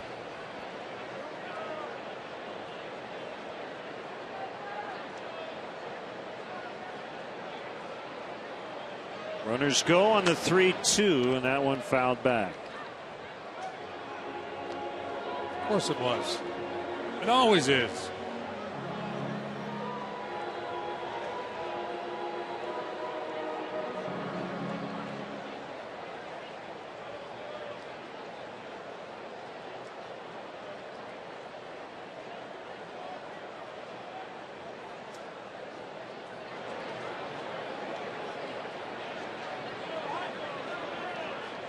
Another 3-2 and ball 4 to load him.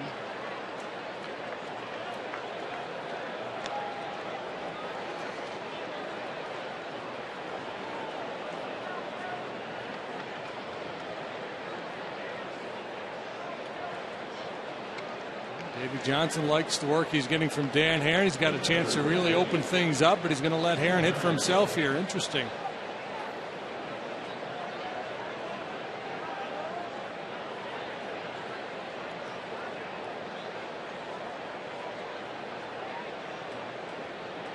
Three on, two down, and a strike call. Early enough in the ballgame. If this were an inning later, I'm guessing he hits for Herron here.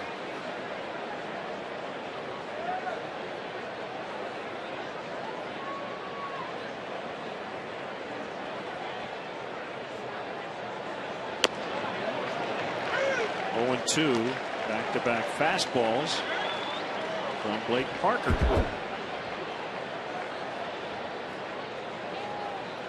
Left to right, Moore, Rendon, LaRoche. Just don't get careless here. Ooh, how about that hack? A little 9-1-1 right there.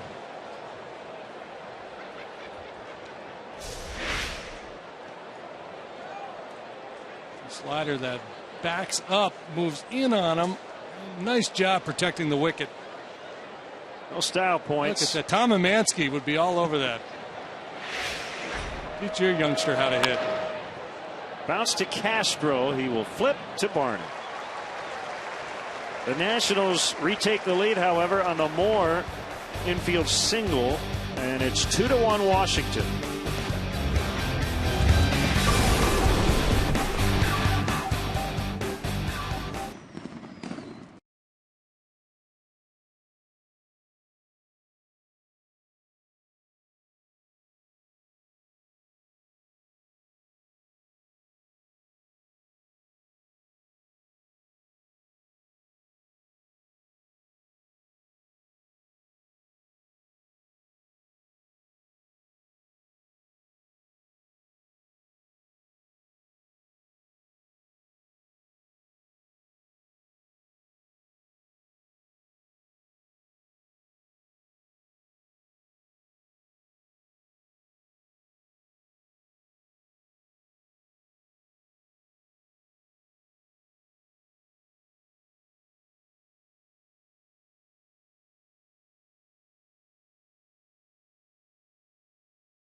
Net. Tune in as Chicago does battle with the Padres in San Diego. Coverage begins at 8:30 with Papa John's pregame live. Cubs Padres Friday night at 8:30 on Comcast Sports Net.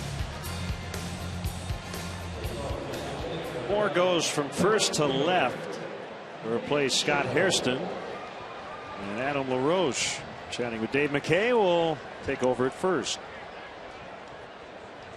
According to the Nationals game notes, on this date in D.C. baseball history, August 20th, 1946, prior to the start of the game against the Senators in Washington, using the United States Army's Sky Screen chronograph, Bob Feller's fastball clocked at 98.6 miles per hour. That broke Atlee Donald's 1939 record of 94.7. The time Feller with a motorcycle once, a speeding motorcycle. That makes sense. Base hit through the hole on the right side. Tying run on base with nobody out.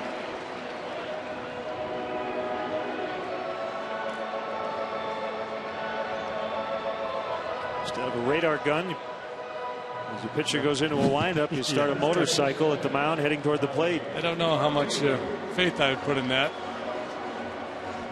Mythbusters could probably take a shot at that.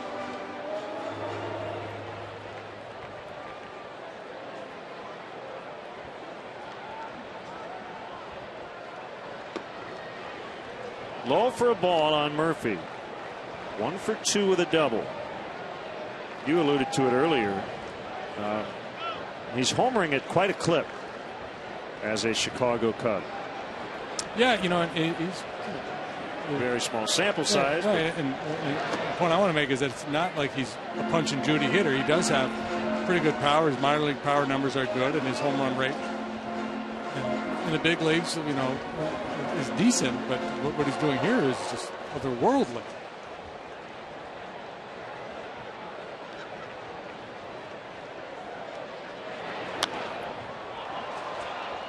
Popped him up shallow right. It's a second baseman, Rendon, for the out. Time for our Xfinity high-speed action. Brian Bogusevic, first game back from the DL, and his first homer of the year in the big leagues. Brian, a Chicago area guy, he has to feel awfully good.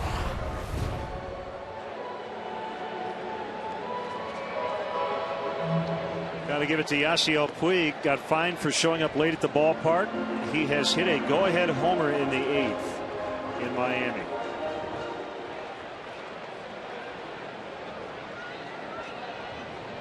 Maybe Don Mattingly will rescind the fine. Fining you $500 unless you go deep tonight.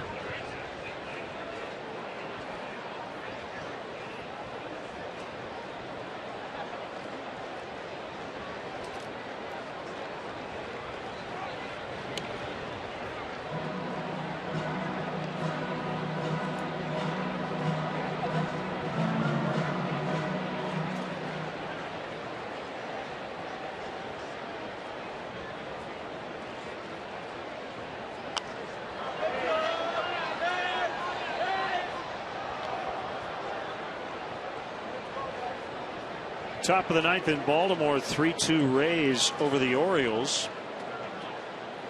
Rays a game back in the American League East. Baltimore 4 games back in the wild card and 5.5 out in the division. Throw to first. LaRoche just keeping that ball out of right.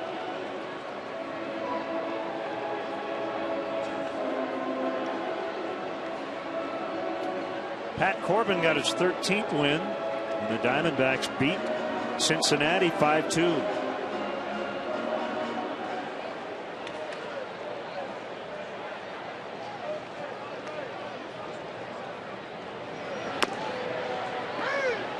J.J. Hoover's 23 consecutive scoreless appearance streak comes to an end. Mentioned Paul Goldschmidt. 100 RBIs leading the National League. Also hit his 31st homer. It was a grand slam tying him with Pedro Alvarez. Just foul by less than a foot. Great swing.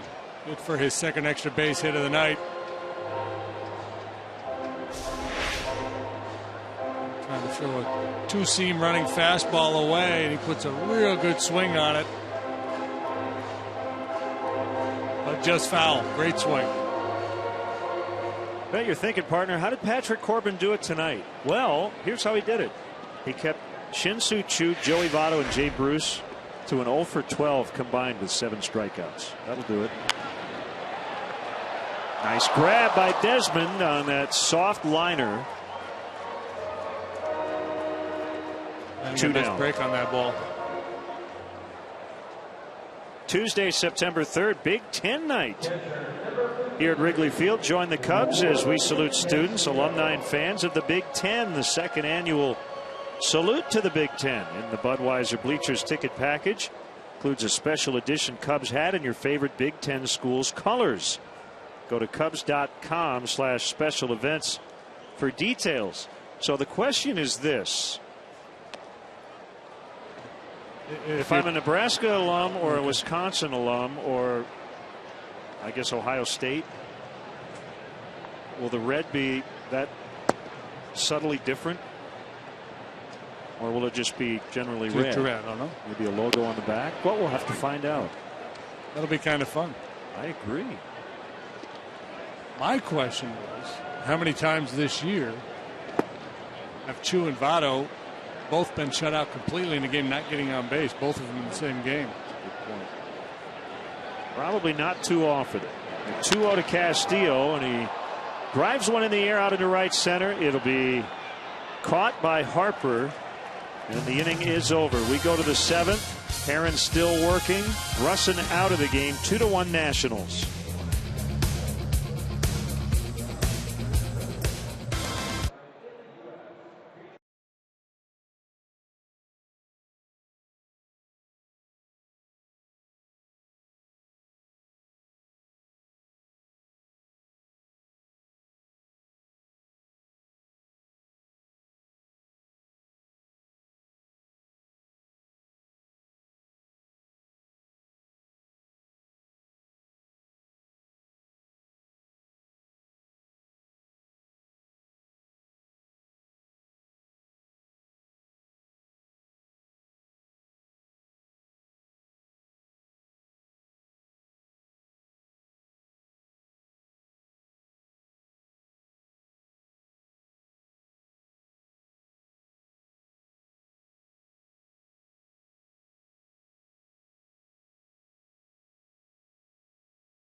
And an Evanston native, Connor Dwyer.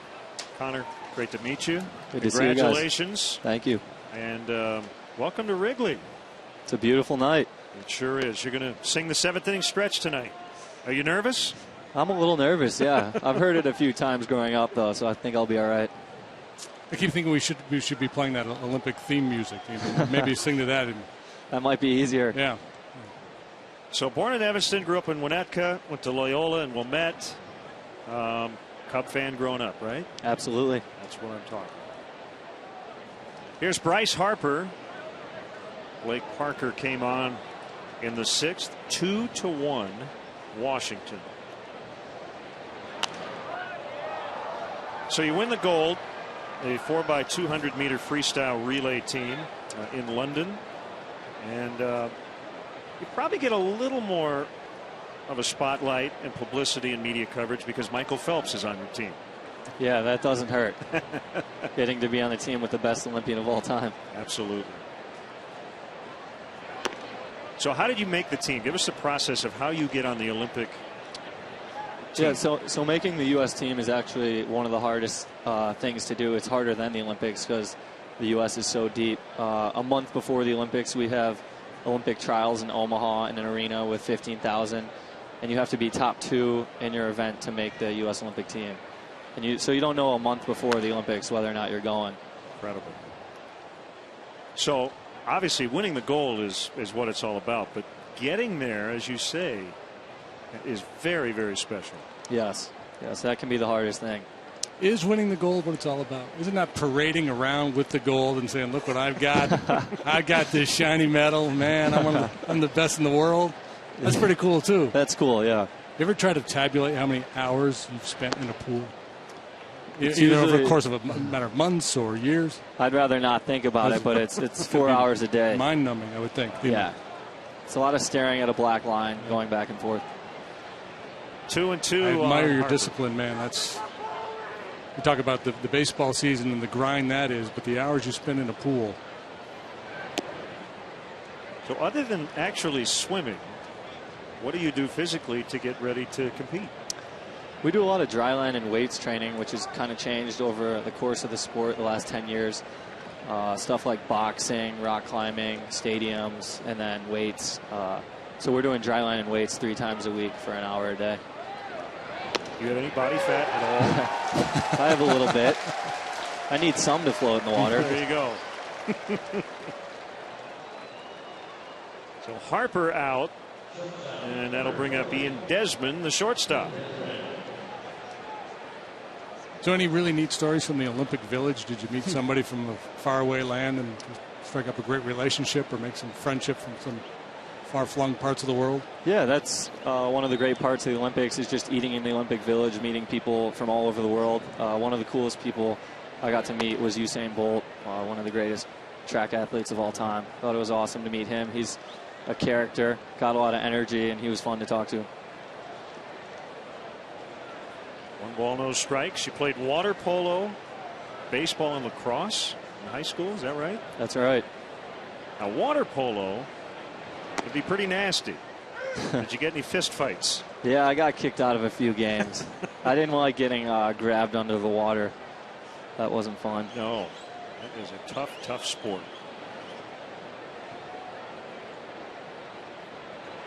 1-1 the count. Favorite Cub growing up? Sammy Sosa. Choice. Junior Lake now wears 21.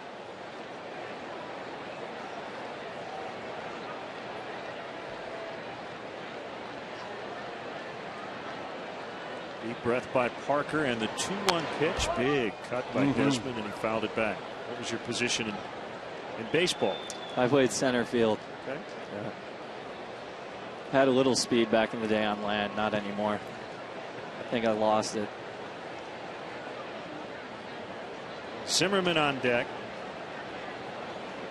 Nationals have led twice. They got a run in the first, 1 in the 6th. The Cubs tied it in the 4th on the Bogusevic homer. So what's the plan going forward? You're going to stay in the pool? You're going to take another shot at the Olympic Games? I am. I just got back from World Championships in Barcelona, which went really well. My best meet internationally so far. And 3 more years until trials for 2016 in Rio. Good for you, man. You ever think about doing some bobsledding in your spare time? Just jump in the Winter Games, too? No. 2-2 inside. It's full, 3-2.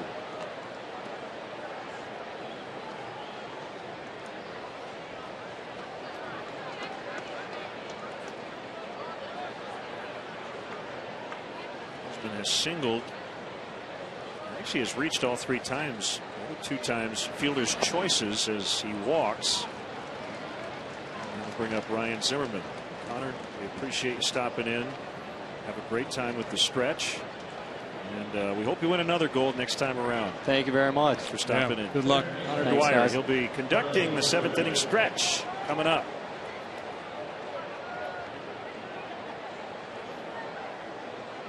So Parker will try to get a double play ball here. Has been a pretty good base stealer, 16 out of 19 this year.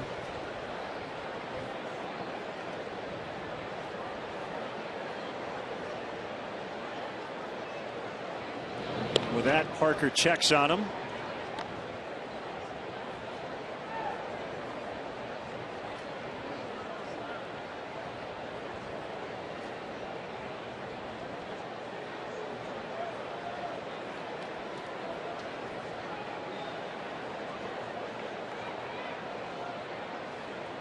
Not running as the pitch is delivered, and it's a called strike on a heater.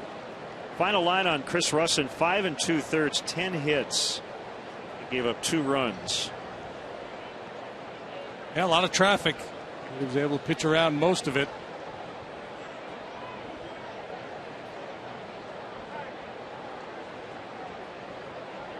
Tied his career high with the 10 hits allowed.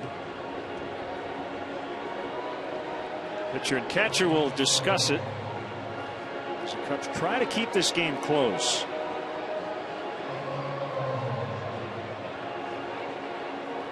Steele, I think he has a real definite plan as to how he wants to attack Zimmerman here, and he wants to make sure Parker's on the same page. Here's what I'm thinking, and here's why. Zimmerman has squared the ball up all 3 times tonight. 2 doubles and a line out to third base. Of course, that was off the lefty Russin. James Russell is up in the Cubs bullpen. There are no lefties scheduled here for a bit.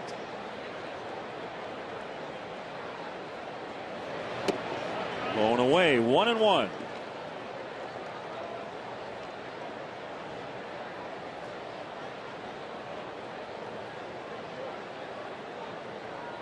Russell's getting ready in case Davy Johnson, if they get to Moore and Davy wants to hit for Moore, I think Russell's going to be the guy if it's Spanner to Jesus.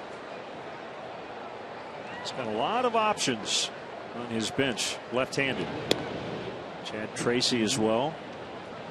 Lombardozzi, the switch hitter.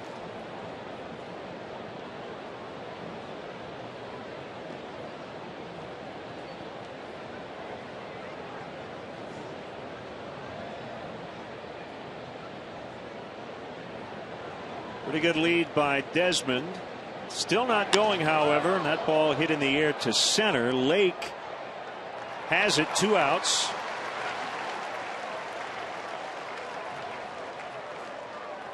We'll bring up Worth for the 4th time.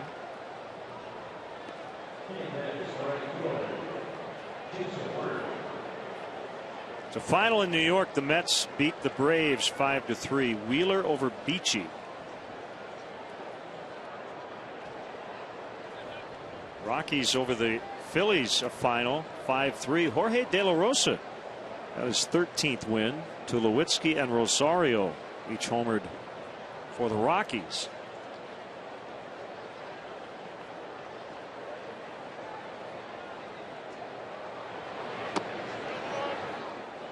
Just underway in San Diego. Neil Walker with a homer. Russell Martin with an RBI double in the top of the 1st. It's 2-0 Pirates over the Padres. AJ Burnett and Tyson Ross pitching matchup. 2-0. We will be in San Diego Friday night. Padres really banged up. Without Carlos Quentin, Cameron Maben, both on the DL. Everett Cabrera, their all-star shortstop, suspended for the final 50 games. Got a bunch of starting pitchers who are injured.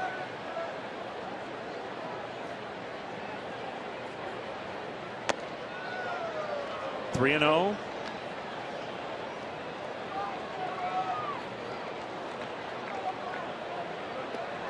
Ramos on deck.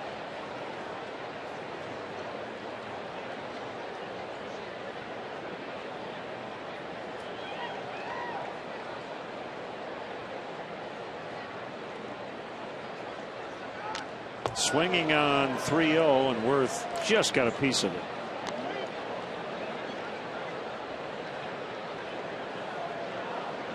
A dangerous pitch to a dangerous hitter. Parker able to get this fastball by him.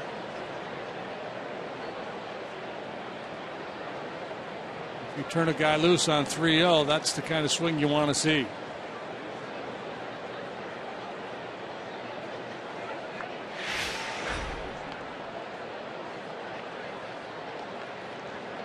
Bill Miller's called a million pitches in his life. Put a first timer like me back there, I would have been ducking for cover. He didn't even flinch. The ball went right by his right ear.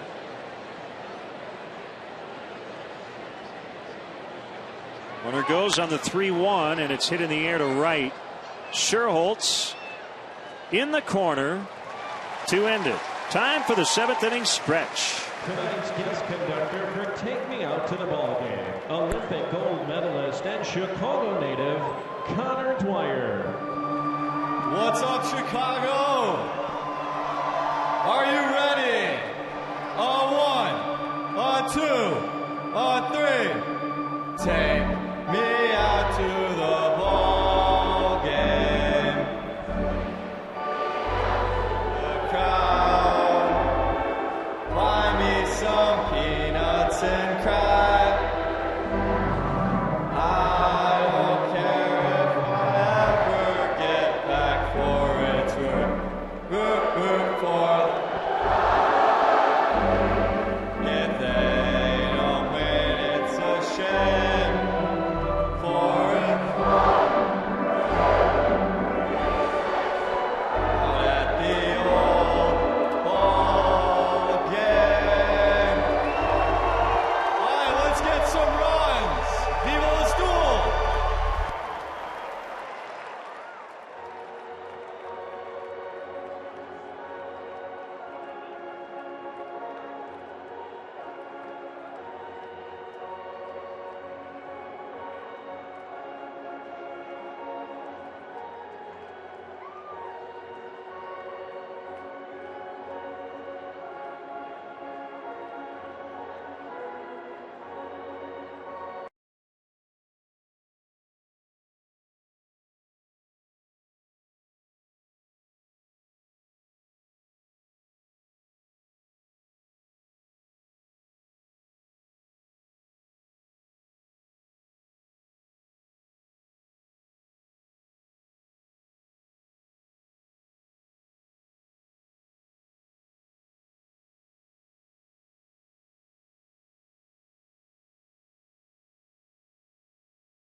Tours, guided tours include visits to the press box, clubhouses, dugouts, as well as a chance to actually step on the field. This must-see Chicago attraction houses almost 100 years of history. Tours are offered on both game days and non-game days, so go to Cubs.com/tours to book yours today. We've got some changes here for the Nationals. Most important of which is on the mound.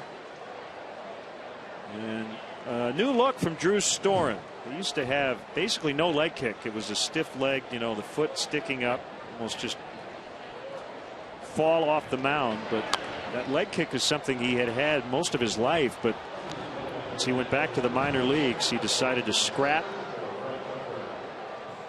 the slide step, for lack of a better term, and go with the more athletic leg kick. So Harper now in left, Span is in center.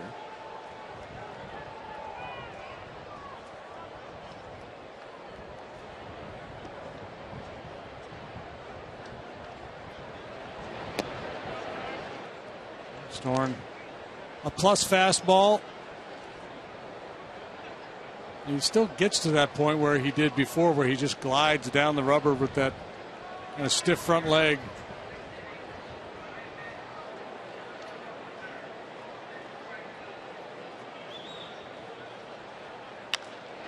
Pulled on the ground at third. Zimmerman throws him out.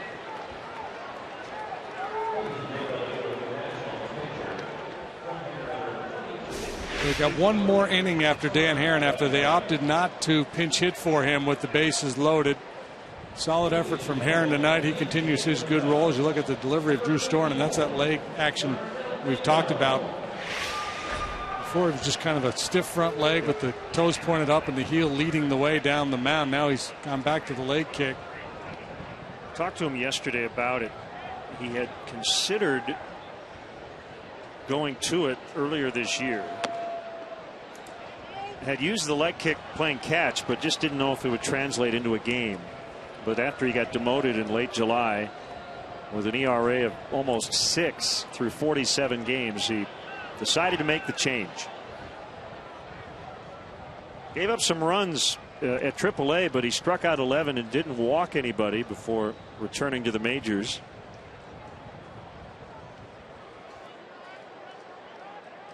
So there's an irony here. And I know you love irony, and you're a former pitcher. Darnell McDonald, the 0-1, missed, 1 ball, 1 strike. So he's got more movement in this delivery than the old one, but he had to think more about his mechanics with the, quote, simpler delivery. Because this is what he had done as a kid, and this is what came natural to him before. And what he did before was kind of funky looking.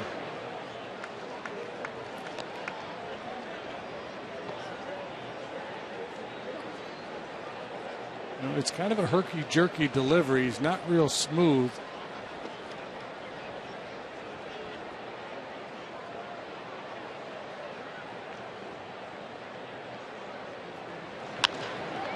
In the air, Span barely had to move. 2 away, and it'll bring up Junior Lake. The other thing for a guy like Storen, remember he was their closer at the end of last year after coming back from injury. Had that rough Game 5 of the division series against the Cardinals. Gave up 4 runs in the 9th. A decisive game. Blew the save, took the loss. But as he struggled this year, when you're a short reliever, you start to get buried in the food chain in terms of pitching in spots. Your ERA just gets killed if you have 1 or 2 bad outings, and it just really spirals. It's tough to get it back. They replaced him in the closer's role in the offseason with Rafael Soriano.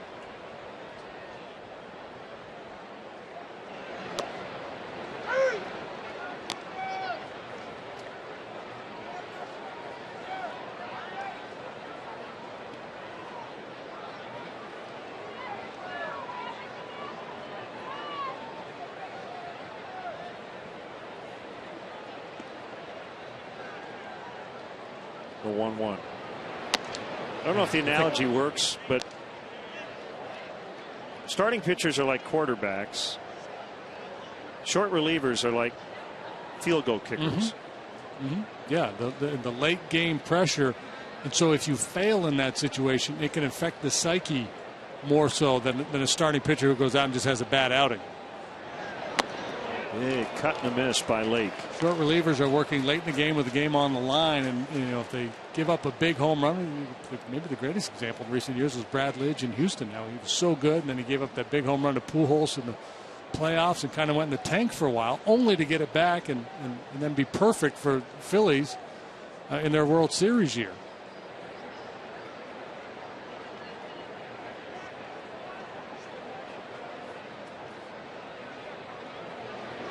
Two hit sharply on the ground to the shortstop Desmond. It's part of the reason why a lot of guys want to be starters. They want to be that quarterback. Storen works a clean 1-2-3-7. 2-1 Nationals.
CSN brings you the story of the Chicago Comets, a unique Chicago ball club that's playing hard, winning games, and looking to prove that blindness is not a disability. Hear from the players themselves tonight on Sportsnet Central, right after postgame live on Comcast Sportsnet. That should be really interesting. Here's Pedro Strop. A one-run game, so Dale can kind of treat this as if they were tied or ahead and use his top guys to give the offense a couple more shots here in the 8th and 9th innings. Yeah, it's not like Strop and Gregg and Parker and the likes have been overused lately. The Cubs have not been doing a lot of winning and haven't had a lot of leads to protect late. Ramos to start it.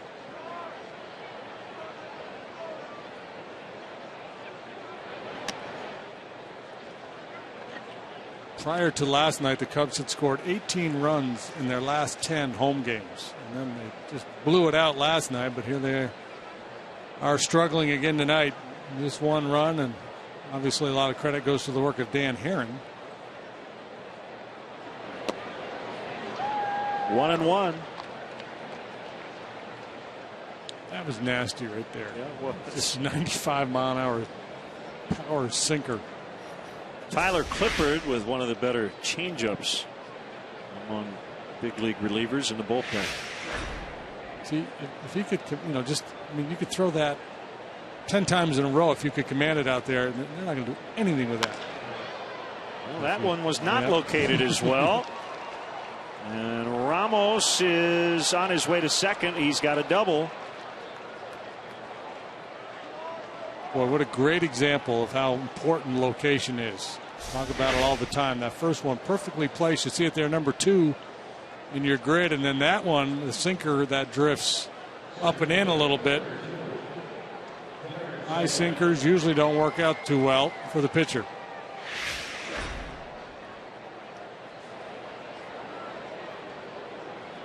Bernard Span with his first plate appearance. Just came into play center.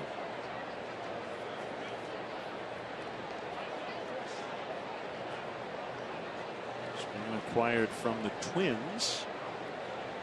Got to think bunt here.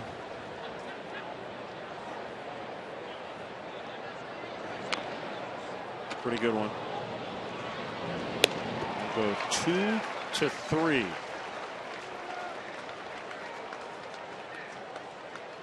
Go back to those 2 pitches from Strop. Yeah, make a living right there. That's bottom of the knees, tip of the corner at 96, and this one has plenty of steam on it. This one too, 96 miles an hour, but up in the zone, much more to the liking of Ramos. Infield in for Rendon. We're going to get a Rendon matchup this week. 4 games. I'm going to guess yes. Okay. Shallow. Well, not even into right. Barney makes a catch on that pop-up. 2 down.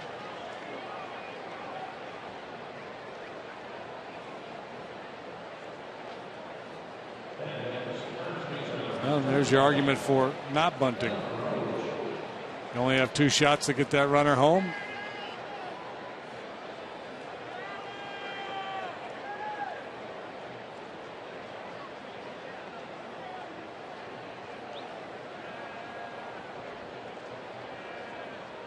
Is today the 20th?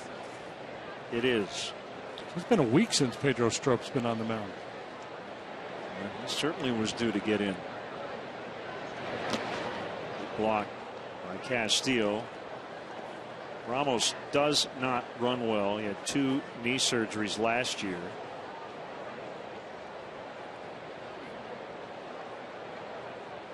Yeah, you're right. An inning and 2/3. 1 week ago against Cincinnati for Pedro Strop.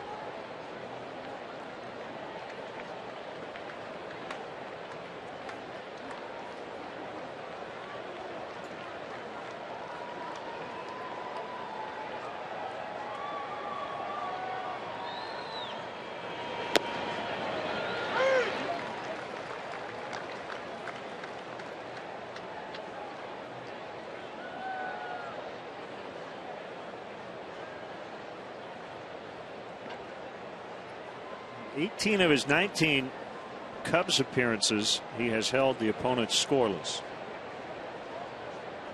He hit 125 against him. Yeah, he's the kind of guy that opposing hitters talk about after the game. You know, when they're in the clubhouse, taking off the spikes, hitting the spread. Man, did you face Strope tonight? That guy's nasty.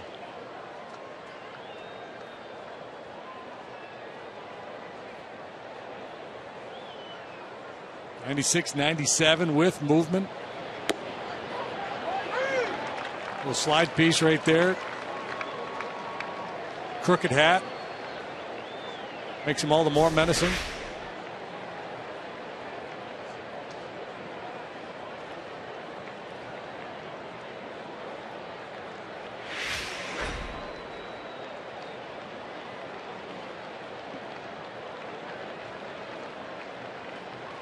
Two to LaRoche, just missed the outside corner.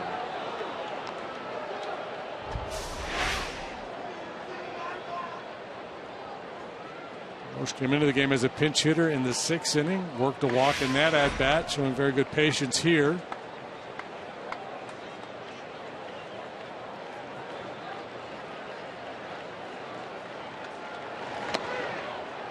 Missed outside, ball 4. Will be former Cub Chad Tracy.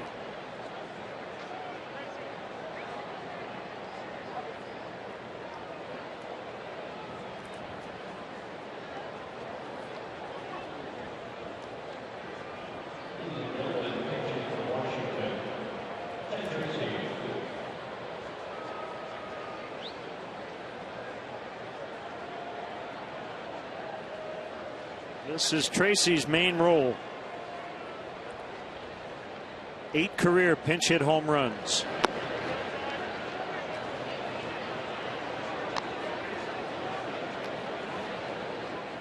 He's got 2 of them this year.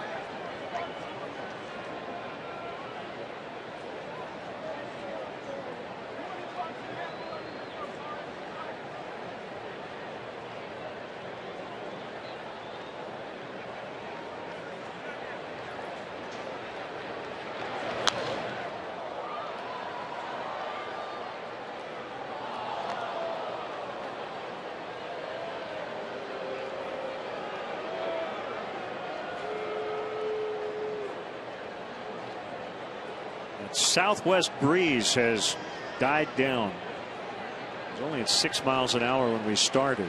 But as calm a night as you'll find right now.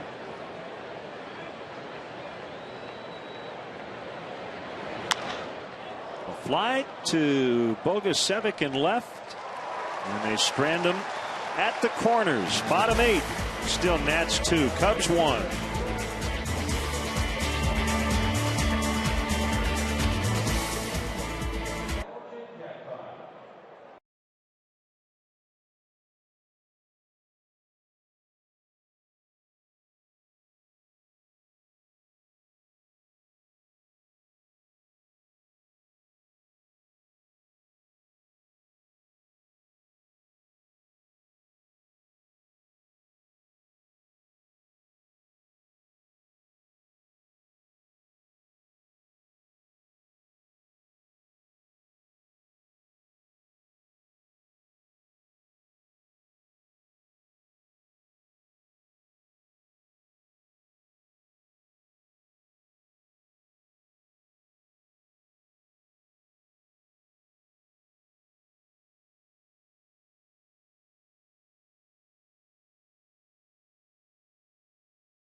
Cubs in-game live only at csnchicago.com. Brought to you by Comcast Business Class. Storen in the 7th. Tyler Clippard setting up for Rafael Soriano. Clippard, an interesting guy. He features an outstanding changeup. He also climbed the ladder with a fastball. He works up in the zone. He's an extreme fly ball pitcher.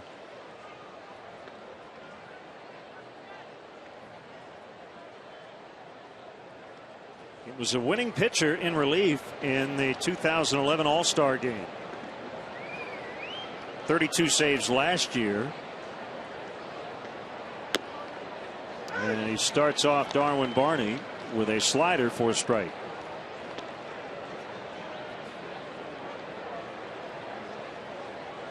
Former Yankee.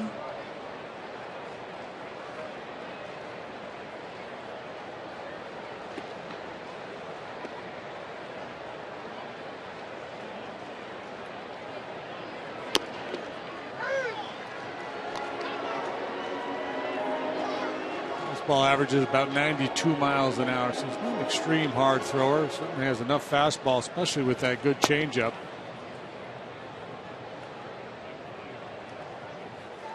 Gregg and Russell are up.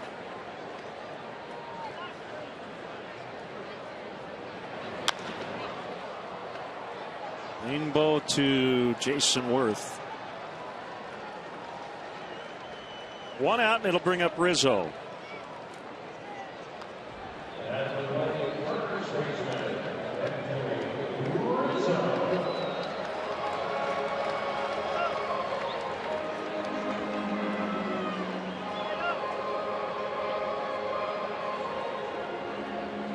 Way to make a living being a fly ball pitcher as a short reliever.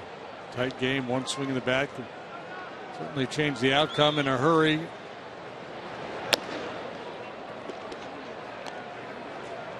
Well, when he was in New York, he had a great nickname, the Yankee Clippard.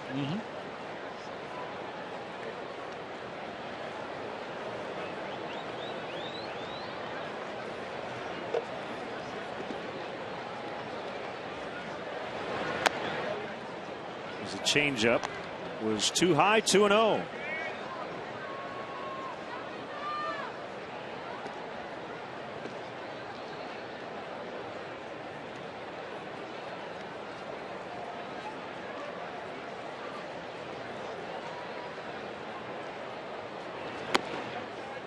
Three balls, no strikes.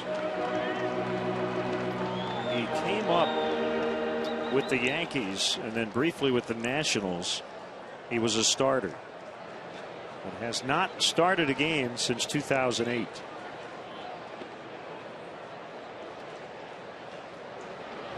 Swing and a miss. 3-1. So Rizzo got the green light. 3-0 down a run. Yeah, gets a fly ball pitcher. Absolutely. Now there's a lot of deception too. He comes right over the top of that four-seam fastball. He's one of those guys gets a lot of swings and misses. That pitches, the hitters will tell you, man, I thought I was right on it. Here's the changeup.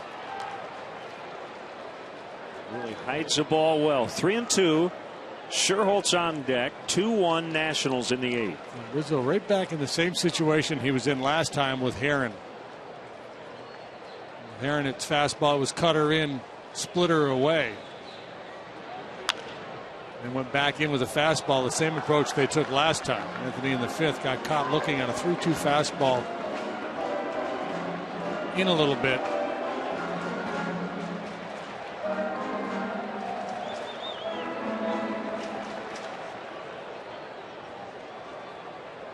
Change up this time, I think.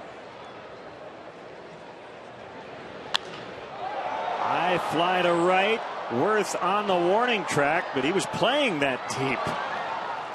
Rizzo just missed one. Wind is kicked up just a little bit, blowing out, but didn't help that one enough.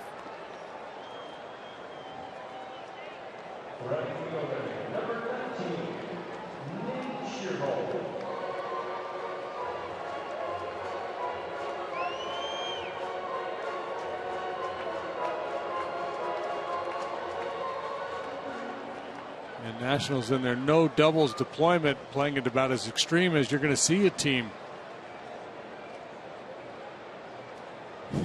It's about a step in front of the warning track.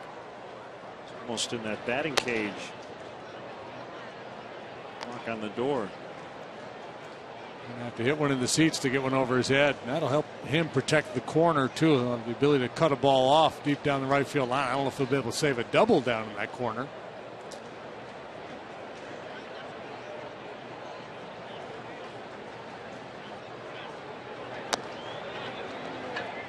Well, you're right about Clippard, and you just watch Ramos and where he sets up. He sets up high. Leading 2-1 in the 8th inning, wind blowing out. You'd think the catcher just put that glove right at the knees or below. This time he does. He likes that high fastball. 2-1. An example of, we talk about it all the time. Does the pitcher pitch to a hitter's weaknesses? Does he pitch to the environment, or does he just pitch his game? And for a guy like Clippard, he's such a unique guy with that high fastball changeup combination. He's going to live with that.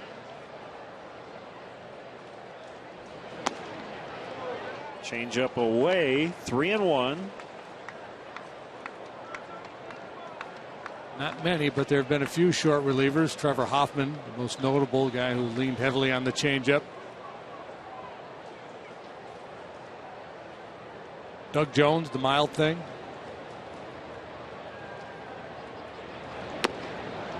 Straight fastball right on the outside corner. 3-2.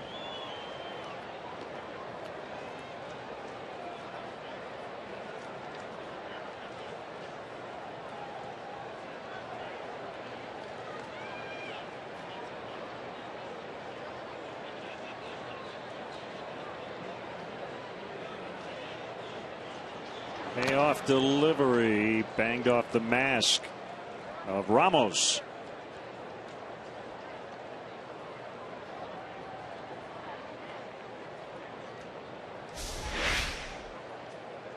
Tried to go in with the fastball.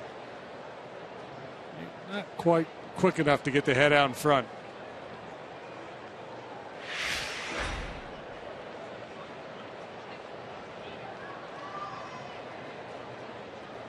Another 3-2. Driven out toward the gap. Span makes a grab on the warning track. So playing deep definitely helped the Nationals there as Denard Span robbed Scherholtz of a double. Still 2-1. We go to the 9th.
Cubs. Cubs Authentics is the premier outlet for all MLB authenticated Cubs memorabilia.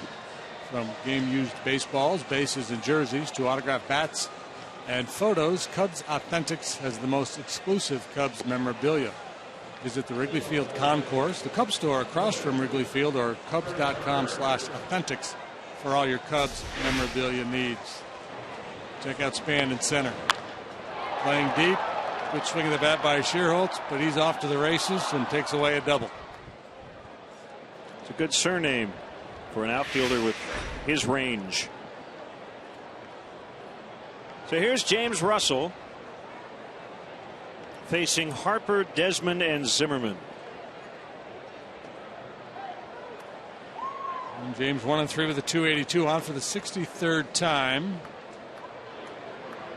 This may be a one-batter appearance.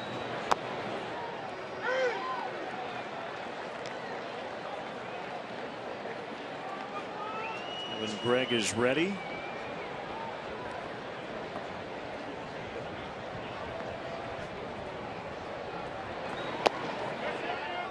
Harper could not hold.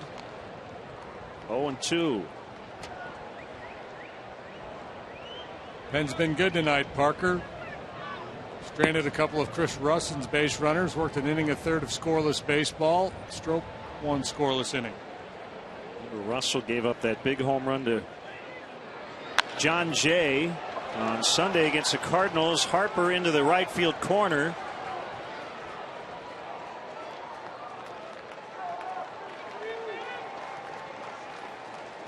Harper doing his job as the leadoff man tonight. His 15th double. He's been on base 3 times. Single, walk, and now a 9th inning double. Clears the hips, drops the head. Boy, that's a good looking swing. That will be it for Russell.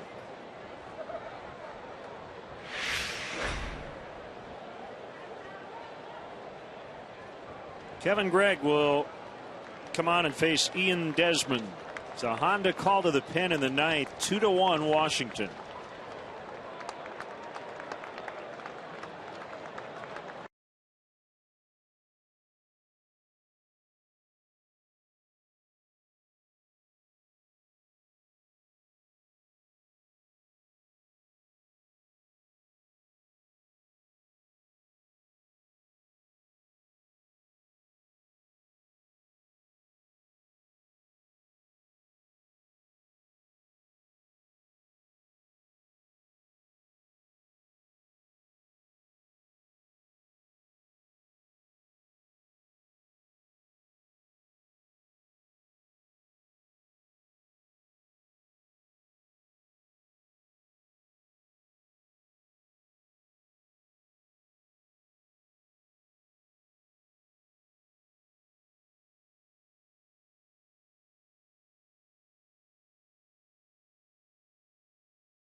Here's the closer, Kevin Gregg, trying to keep this a 2-1 game. Harper caught up between third and second. Throw back to second. Safe. I'm surprised that Harper stopped and retreated to second base. He was out there in no man's land, and once you're that far, normally you commit. Ball in the dirt, and he's 2/3 of the way to third base. Castillo unloaded a little too quickly, and that's what allowed Harper to get back safely to second.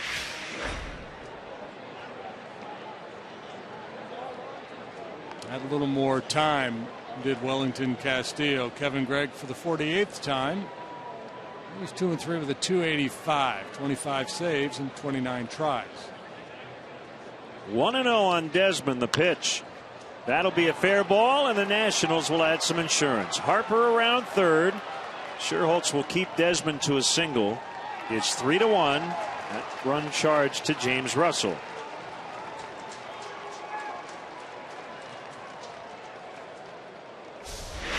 Desmond just trying to go the other way to advance Harper when he catches a break. He beats this ball off the hard dirt out in front of home plate. It bounds over the head of Anthony Rizzo. He gets a base hit and an RBI out of it. No chance at home. Holtz made the right play.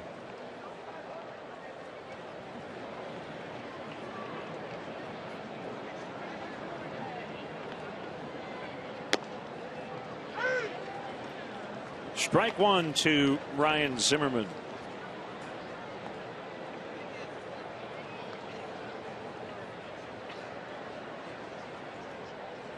So now the Cubs will have to get at least 2 off the Nationals closer in the bottom of the ninth.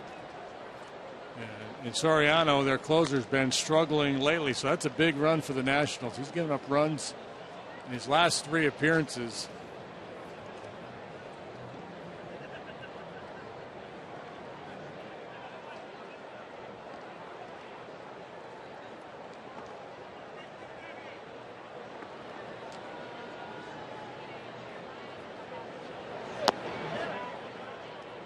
Ball and 2 strikes.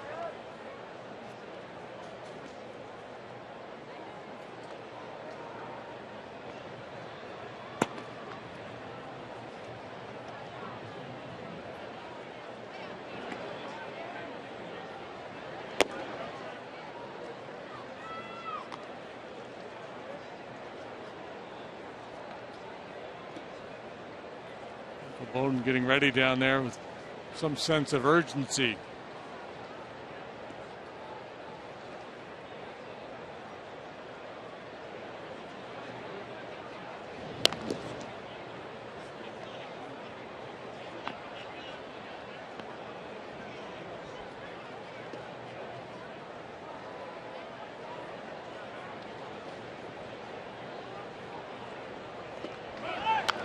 Runner goes and the ball hit foul. First base side.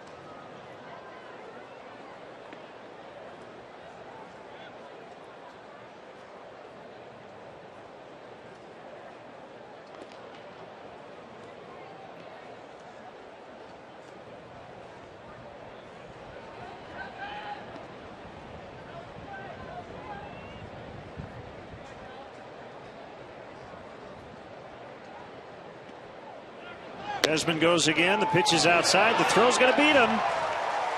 Wellington Castillo for out number 1.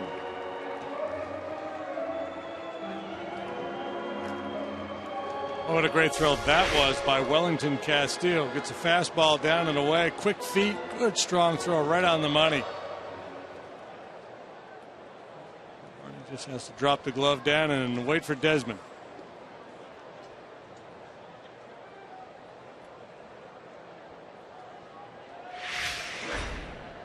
3-2 misses. Zimmerman walks.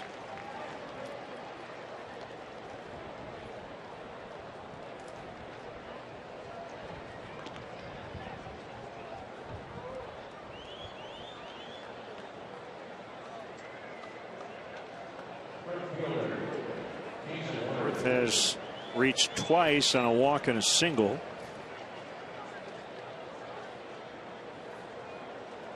Murphy, Bogusevic, Castillo due up in the bottom of the ninth.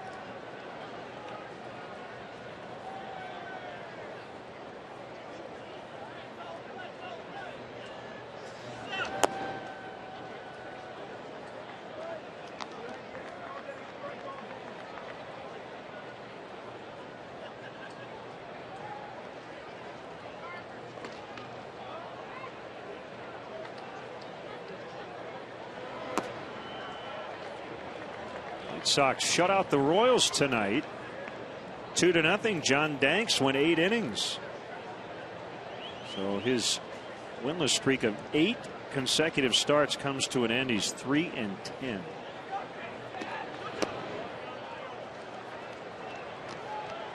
First shutout for the White Sox since May 17th.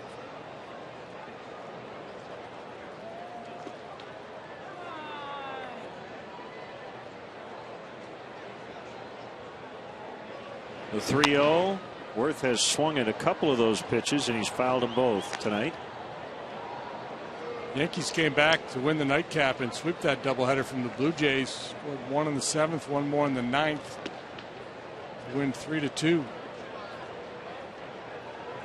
Jason Nix tied it with that homer in the 7th, and then had the game-ending RBI single to make a winner out of Mariano Rivera. Jose Bautista left early with a sore hip. Greg has walked back-to-back hitters here in the ninth, first and second for Ramos, the catcher. You see it so often, closers, when they're in a non-save situations, tendency to struggle. I think a lot of it is not so much them, but the approach that the hitters take against them. I think when the team is down and they're facing the other team's closer, they get a little anxious, willing to go out of the zone a little bit. The situation, Nationals showing good patience. Dodgers beat the Marlins 6-4. Puig's homer in the 8th was the game winner.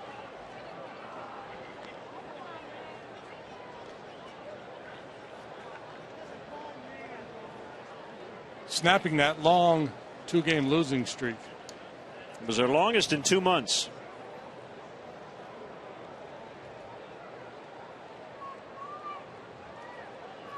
They would have been calling for Don Mattingly's head again.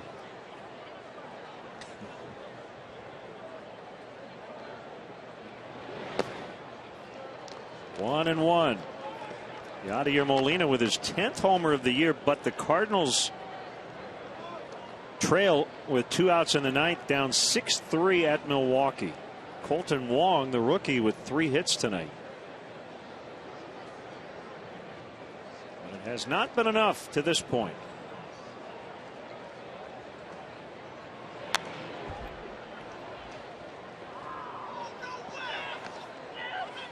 Four hits for Justin Morneau, including a 2-run homer and a 2-run double, and the Twins beat the Tigers 6-3.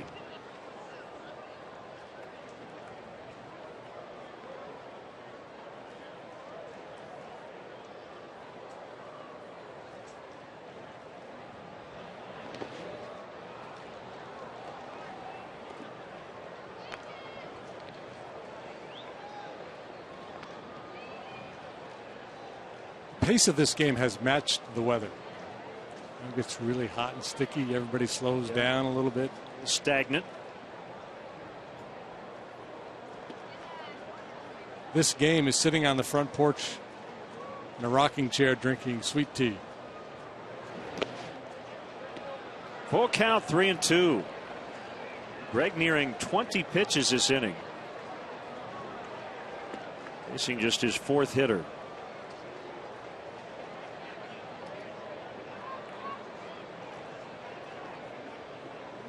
And so the goal twofold to bringing Kevin into this game. Keep it close and get him a little work. He has not had a lot of work lately, but at some point you pull the plug on that thinking.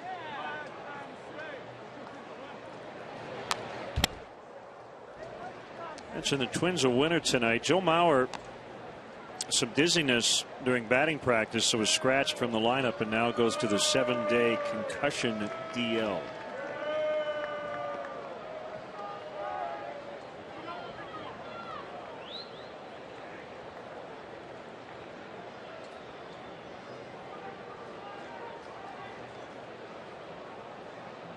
Another 3-2 called, strike 3. Ramos did not argue.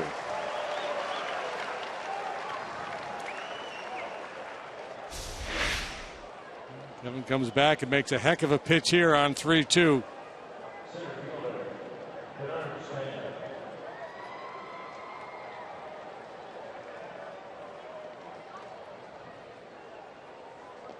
That's the money ball.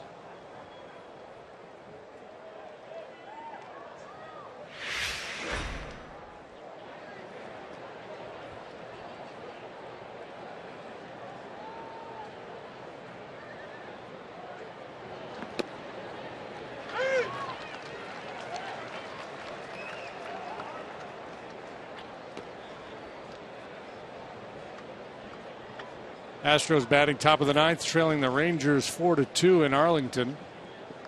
Matt Dominguez has hit number 17 for Houston. Adrian Beltre, number 26 for the Rangers.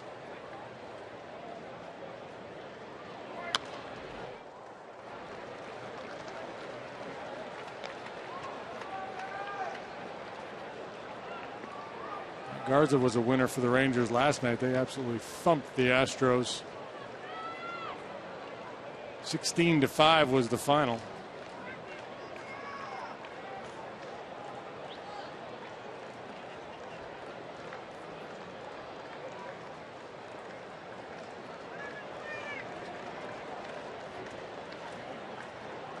The 0-2 outside, 1-2. Garza's now 3-1 with a .432 for Texas. Who wins that division? I have no clue. Both teams should make it. Rangers and the A's.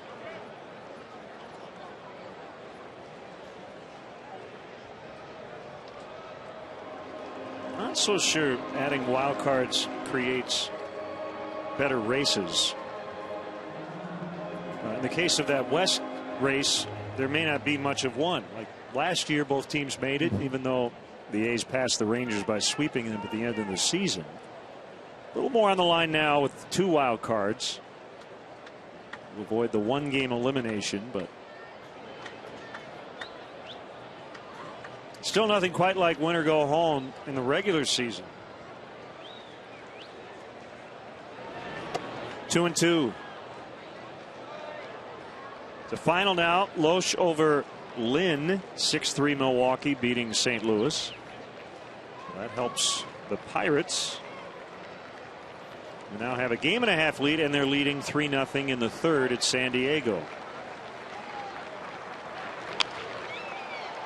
Base hit into center. Zimmerman to the plate. And another insurance run. So it's 4-1 Nationals. That run charged to Greg.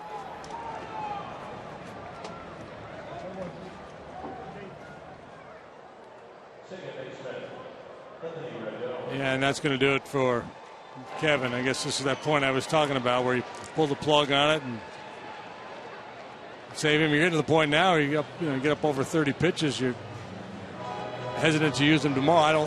I'm sure he'll be available tomorrow, but stayed in there much longer. That might not have been the case. Real tough time throwing strikes. So Michael Bowden coming in. The Honda call to the pen. 4-1 Nationals.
In this climate, consider becoming a PNC Club of Chicago member for the 2014 season. The Premier team is inviting interested parties to come on a game day and experience the luxurious atmosphere and amenities that include all-you-can-eat food, top-shelf drinks, and free parking. Call and make an appointment today. For more info, go to Cubs.com/Premier. Well, here comes Michael Bowden to try to finish off this Nationals' 9th. Rendon, the second baseman. Ball 1. Our call to the pen brought to you by Honda. Michael, 29th time. He's 1-2 with a 4.45 fastball, slider, and a split. Cut his fastball from time to time.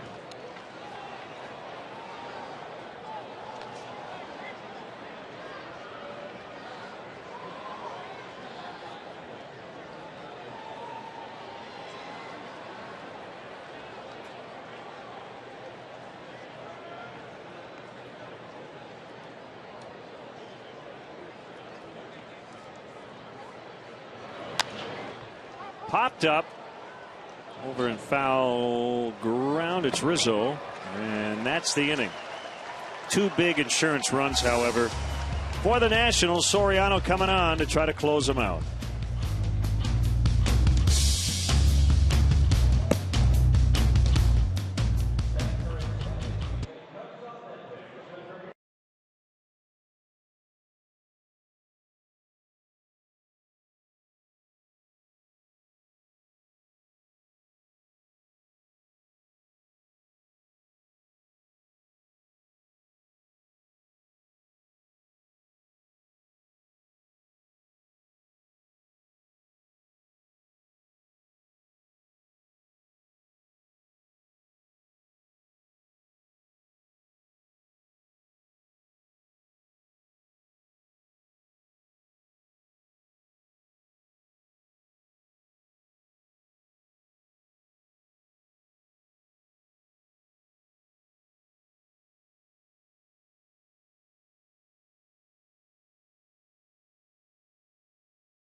Cubs just haven't been able to get those guys in. It's been a problem all year. They're 0 for 8 with runners in scoring position. Their only run coming on a Brian Bogusevic 4th inning homer. So it's the man with 31 saves, Rafael Soriano, signed in the offseason. And ball 1 on Donnie Murphy. Fastball, slider, cut. He has failed 6 times, including the last 2 save opportunities. Giving up home runs in each of those 2 appearances.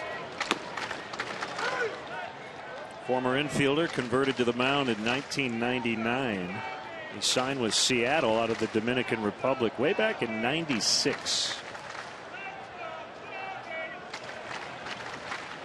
33 years old. Murphy swings and misses, 1-2.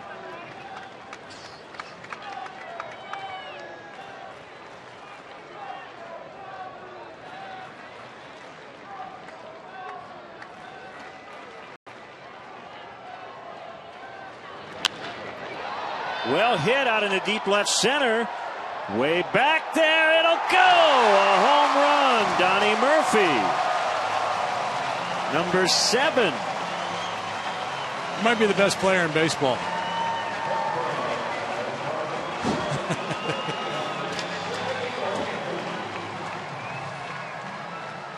Four to 2 now. Oh, what a great story. And it just continues. Home run replay by Ford. Donnie Murphy. Talk about his ability to get to the fastball. That appeared to be a slider. Home runs in 3 consecutive appearances now by Soriano, and how big are those insurance runs? You got a struggling closer out there on the mound. Still has a couple of runs to work with. You said 3, you meant 4, right? For who? He's allowed runs in 4 consecutive appearances. That's a cushion. And you counting mentioned this one, yeah. Yeah, counting this one. Home 4. runs in 3. Oh, home runs in 3. Gotcha. So you were right? Darn right I was right. I misheard you. Well, what I thought and what I said may have been 2 completely different things. 1-2 on Bogusevic. He homered earlier.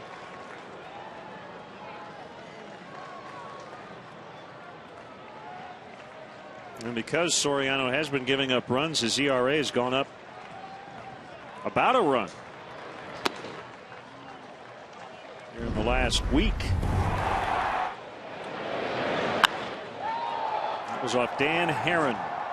Only run Herron allowed tonight. 6 innings, 5 hits, 1 run. And that was the one.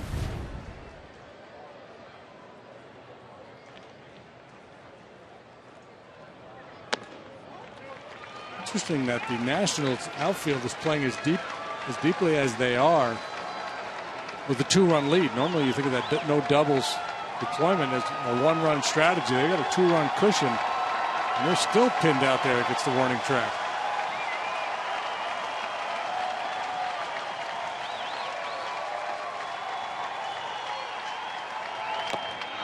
Got him on ball 4.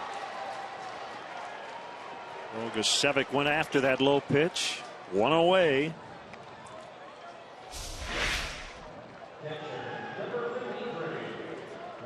Yeah, and this is kind of what I was talking about when Kevin was out there and the Nationals were showing that good patience because they had a lead here, down a couple of runs. Tendency is to be a little bit more anxious as a hitter. Closers get more swings and misses. At least it seems to me. I don't have any evidence to support it. I don't have any numbers, but it seems to me that the closers get more swings and misses at balls out of the zone in these situations than when they're in there pitching in a tie game or a game in which they're actually trailing.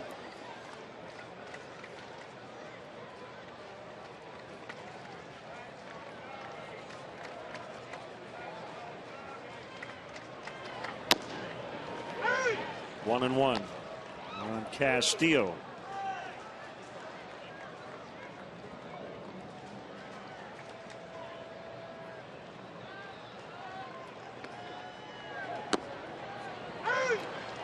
The breaking ball over. 1-2.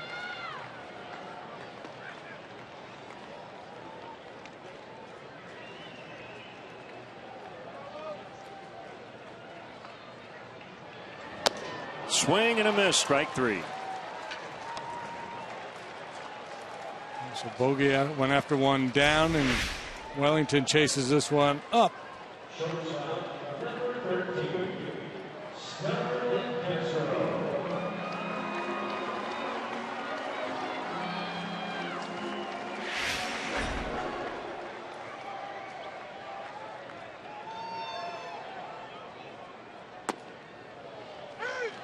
Called strike.